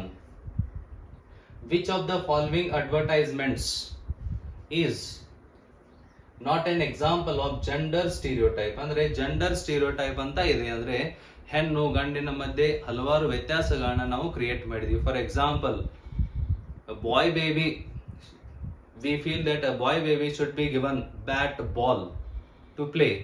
At the same time a girl baby, we feel that it should be given what doll to play with it. ಅಂದ್ರೆ ಹೆಣ್ಣು ಮಗುವಿಗೆ ನಾವು ಗೊಂಬೆಯನ್ನ ಕೊಡ್ತೀವಿ, ಗಂಡು ಮಗುವಿಗೆ ಕಾರನ್ನ ಕೊಡ್ತೀವಿ ಅಥವಾ ಬ್ಯಾಟ್ ಅಥವಾ ಬಾಲ್ ಅನ್ನ ಕೊಡ್ತೀವಿ. ಈ ತರ ನಾವು ಮಕ್ಕಳು ಚಿಕ್ಕವರಿದ್ದಾಗಲಿಂದಾನೇ ಏನ್ ಮಾಡ್ತೀವಿ, ನಾವು ಜೆಂಡರ್ ಡಿಸ್ಕ್ರಿಮಿನೇಷನ್ ಬಗ್ಗೆ ಅವರಲ್ಲಿ ತುಂಬ್ತೀವಿ, right. So this is what we call stereotype, gender stereotype. ಅದನ್ನ ನಾವು ಏನಂತ ಕರಿತೀವಿ? ಲಿಂಗ ತಾರತಮ್ಯ, ಅಂದ್ರೆ ಜೆಂಡರ್ ಸ್ಟೀರಿಯೋಟೈಪ್ ಅಂತ ಕರಿತೀವಿ. ಸೊ ಈ 4 ಹೇಳಿಕೆಗಳಲ್ಲಿ ಯಾವುದು ಜೆಂಡರ್ ಸ್ಟೀರಿಯೋಟೈಪ್, ಲಿಂಗ ಆಧಾರಿತ ಲಿಂಗ ಭೇದಕ್ಕೆ ಒಂದು ಉದಾಹರಣೆ ಆಗಿಲ್ಲ ಅನ್ನೋದನ್ನ ನಾವಿಲ್ಲಿ ಕಂಡುಹಿಡಿಬೇಕು. C, girl playing football in on advertisement for sports shoe. ಇಲ್ಲಿ ಸ್ಪೋರ್ಟ್ಸ್ ಶೂ ಇದೆ, ರೈಟ್. ಹೆಣ್ಮಕ್ಳು ಕೂಡ ಆಡಬಹುದು. So that's why it is not a stereotype, it is not a statement which is an example of gender stereotype. So here is the answer. Mother making tea in an advertisement for a tea brand, it is a gender stereotype. It shows that only women are made to cook. So that's why it is wrong. It is an example of gender stereotype. And see, women make up in an advertisement for a lipstick. Yes, it is also stereotype. Then next one, a woman being dropped by her husband to office in an advertisement for a car, then it is also gender stereotype. So the example of gender stereotype, fourth one. So that's why here option 1 is not an example of gender stereotype. So that's why it is the answer. Which one? A girl playing football in an advertisement for a sports shoe. So this is the answer. Idu sariyada answer agide. Then next one is number 58. See that identify the continent from the given features A and B. A and B ಎಲ್ಲಿ ಎರಡು ಲಕ್ಷಣಗಳನ್ನ, ಒಂದು continent ಬಗ್ಗೆ ಒಂದು ಖಂಡದ ಬಗ್ಗೆ ಕೊಟ್ಟಿದ್ದಾರೆ. ಆ ಲಕ್ಷಣಗಳ ಮೂಲಕ ಅದು ಯಾವ ಕಾಂಟಿನೆಂಟ್, ಅದು ಯಾವ ಖಂಡ ಅನ್ನೋದನ್ನ ನಾವಿಲ್ಲಿ ಕಂಡುಹಿಡಬೇಕಾಗಿದೆ. So it is the smallest continent, entirely lies in the southern hemisphere. ಅಂದ್ರೆ ಇದು ಸದರ್ನ್ ಹೆಮಿಸ್ಫಿಯರ್ ನಲ್ಲಿದೆ, ಹಾಗೂ ಅಂದ್ರೆ ಇದು ದಕ್ಷಿಣ ಗೋಳಾರ್ಧದಲ್ಲಿದೆ, ಹಾಗೂ ಇದು ಜಗತ್ತಿನ ಅತಿ ಸಣ್ಣದಾದ, ಅತಿ ಚಿಕ್ಕದಾದ ಒಂದು ಕಾಂಟಿನೆಂಟ್, ಖಂಡವಾಗಿದೆ. ಅದು ಯಾವ್ದಂದ್ರೆ ನಿಮಗೂ ಕೂಡ ಗೊತ್ತಾಗಿರ್ಬೋದು. The smallest continent of the world is Australia. Australia ಏನಾಗಿದೆ ಅಂದ್ರೆ ಇದೊಂದು ಅತಿ ಸಣ್ಣದಾದ ಕಾಂಟಿನೆಂಟ್, ಖಂಡವಾಗಿದೆ. So second one is also, see that it is also called an island continent. Yes, Australia is called an island continent. Why? Because it is surrounded by ocean in all the directions. ಅಂದ್ರೆ ಈ ಖಂಡ ಏನಾಗಿದೆ ಅಂದ್ರೆ ocean ಇಂದ, ಸಾಗರದಿಂದನೇ ಏನಾಗಿದೆ ಅಂದ್ರೆ ಇದು ಎಲ್ಲಾ ಕಡೆನೂ ಕೂಡ ಸುತ್ತುವರಿದೆ, ಎಲ್ಲಾ ದಿಕ್ಕಿನಲ್ಲೂ ಕೂಡ ಇದು ಸಾಗರದಿಂದ ಆವರಿಸಿದೆ. ಅದಕ್ಕಾಗಿ that is Australiaನೆ. So the answer is Australia here. It is the smallest continent and it is also called an island continent. ಇದನ್ನ ಏನಂತ ಕರಿತೀವಿ? ಐಲ್ಯಾಂಡ್ ಕಾಂಟಿನೆಂಟ್ ಅಂತ ಕೂಡ ನಾವು ಆಸ್ಟ್ರೇಲಿಯಾವನ್ನ ಕರಿತೀವಿ. Then next one is, as we move away from the sun in the solar system, ಸೂರ್ಯನಿಂದ ನಾವು ಈ ಸೌರಮಂಡಲದಲ್ಲಿ ಸೂರ್ಯನಿಂದ ನಾವು ದೂರ ಹೋದ ಹಾಗೆ ಏನಾಗುತ್ತೆ ಅನ್ನೋದ್ರ ಬಗ್ಗೆ ಇಲ್ಲಿ 4 ಹೇಳಿಕೆಗಳನ್ನ ನೀಡಿದರೆ ಯಾವ ಹೇಳಿಕೆ ಸರಿಯಾಗಿದೆ ಅನ್ನೋದನ್ನ ನಾವಿಲ್ಲಿ ಕಂಡುಹಿಡಿಯಬೇಕಾಗಿದೆ. First one, time taken by planets to complete one orbit around the sun increases. Yes, as we move very far away from the sun, the time taken by the planets to move or to complete one round in the orbit of the sun increases. ಅಂದ್ರೆ ಸೂರ್ಯನ ಸುತ್ತ ಕಕ್ಷೆಯಲ್ಲಿ ಸುತ್ತುವಕ್ಕೆ ಬೇಕಾದಂತ ಅವಧಿ ಏನಾಗುತ್ತೆ, ಹೆಚ್ಚಾಗುತ್ತೆ ನಾವು ಸೂರ್ಯನಿಂದ ದೂರ ಹೋದ ಹಾಗೇನೆ. So that's why it is also what? It is the right answer. Time taken by planets to complete one orbit around the sun decreases. No, ಅಂದ್ರೆ ಕಡಿಮೆ ಆಗೋದಿಲ್ಲ. ನಾವು ಸೂರ್ಯನಿಂದ ದೂರ ಸರಿದ ಹಾಗೆ ಟೈಮ್ ಹೆಚ್ಚಿಗೆ ಬೇಕಾಗುತ್ತೆ. ಸೂರ್ಯನ ಸುತ್ತ ಕಕ್ಷೆಯಲ್ಲಿ ಸುತ್ತೋದಕ್ಕೆ ಪ್ಲಾನೆಟ್ ಗಳಿಗೆ ಟೈಮ್ ಹೆಚ್ಚಬೇಕಾಗುತ್ತೆ. ಅದಕ್ಕಾಗಿ ಇದು ಡಿಕ್ರೀಸ್ ಅಂತ ಇದೆ, ಅದಕ್ಕಾಗಿ ಇದು ತಪ್ಪಾಗಿದೆ. Then size of the planet decreases gradually. No, it is also wrong. Planet ಗಳ ಸೈಜ್ ಡಿಕ್ರೀಸ್ ಆಗೋದಿಲ್ಲ ಇಲ್ಲಿ. ಹಾಗೂ next one, planets very close to the sun are made up of gases and liquids, and planets far away from the sun are made up of rocks. It is wrong, because as I already told you that meteorites are there. Meteorites are rocks only. They are also moving in the orbit of sun, right? So that's why the planets which are close to the sun are made up of gases and liquids. Is there? This is wrong only. Are made up of not only gases and liquids, even rocks. ಅಂದ್ರೆ ರಾಕ್ಗಳು ಕೂಡ planet ನಲ್ಲಿವೆ. ಕೇವಲ liquid, ದ್ರವ ಹಾಗೂ ಅನಿಲಗಳು ಮಾತ್ರ ಇಲ್ಲ ಸೂರ್ಯನ ಸಮೀಪ ಇರುವಂತಹ ಗ್ರಹಗಳಲ್ಲಿ. ರಾಕ್ ಅಂದ್ರೆ ಶಿಲೆ, ಅಂದ್ರೆ ಕಲ್ಲುಗಳು ಕೂಡ ಅಲ್ಲಿವೆ.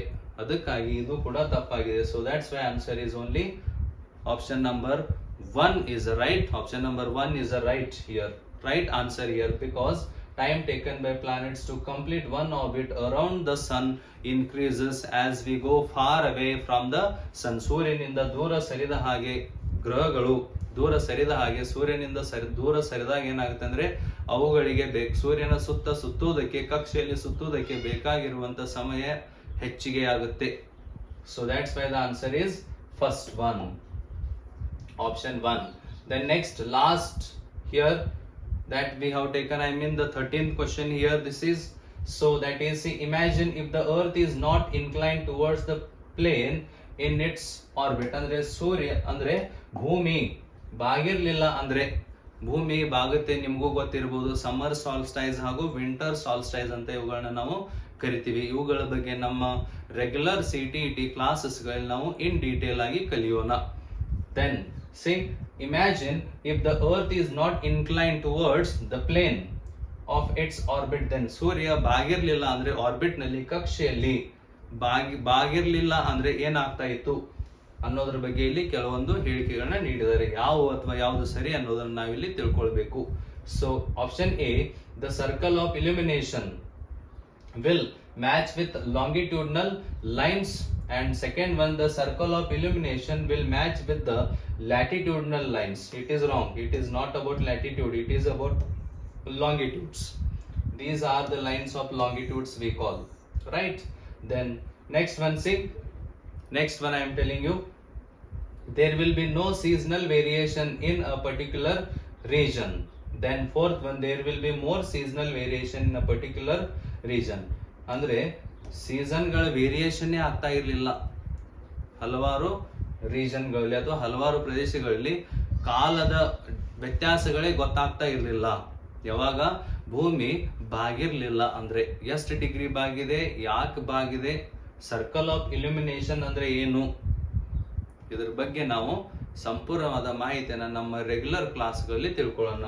So that's why here answer is, this is also right statement and it is also right statement. So that's why the answer is here in front of you.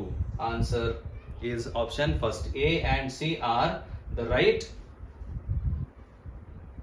statement. So that's why option 1 is the right answer for the question number 60. So hope you have understood the complete analysis of the first 30 questions of the subject social science of the exam of CTET 2021 ಜನವರಿ 2021 ಜನವರಿಯಲ್ಲಿ ಆದಂತಹ CTET ಯ social science ವಿಷಯದ ಮೊದಲ 30 ಕ್ವಶನ್ಗಳ ಬಗ್ಗೆ ನಾವಿಲ್ಲಿ ಸಂಪೂರ್ಣವಾದ ವಿಶ್ಲೇಷಣೆಯನ್ನ ಮಾಡಿದೀವಿ. ನಿಮಗೆ ಅರ್ಥ ಆಗಿರ್ಬೋದು ಅಂತ ನಾನು ಕೂಡ ತಿಳ್ಕೊಳ್ತೀನಿ. And our classes are going on. I mean, our CTET coaching classes are going on. Hope you too will join us to achieve success and to shine like a star in your life. Thank you, my dear aspirants of CTET. Jai Hind.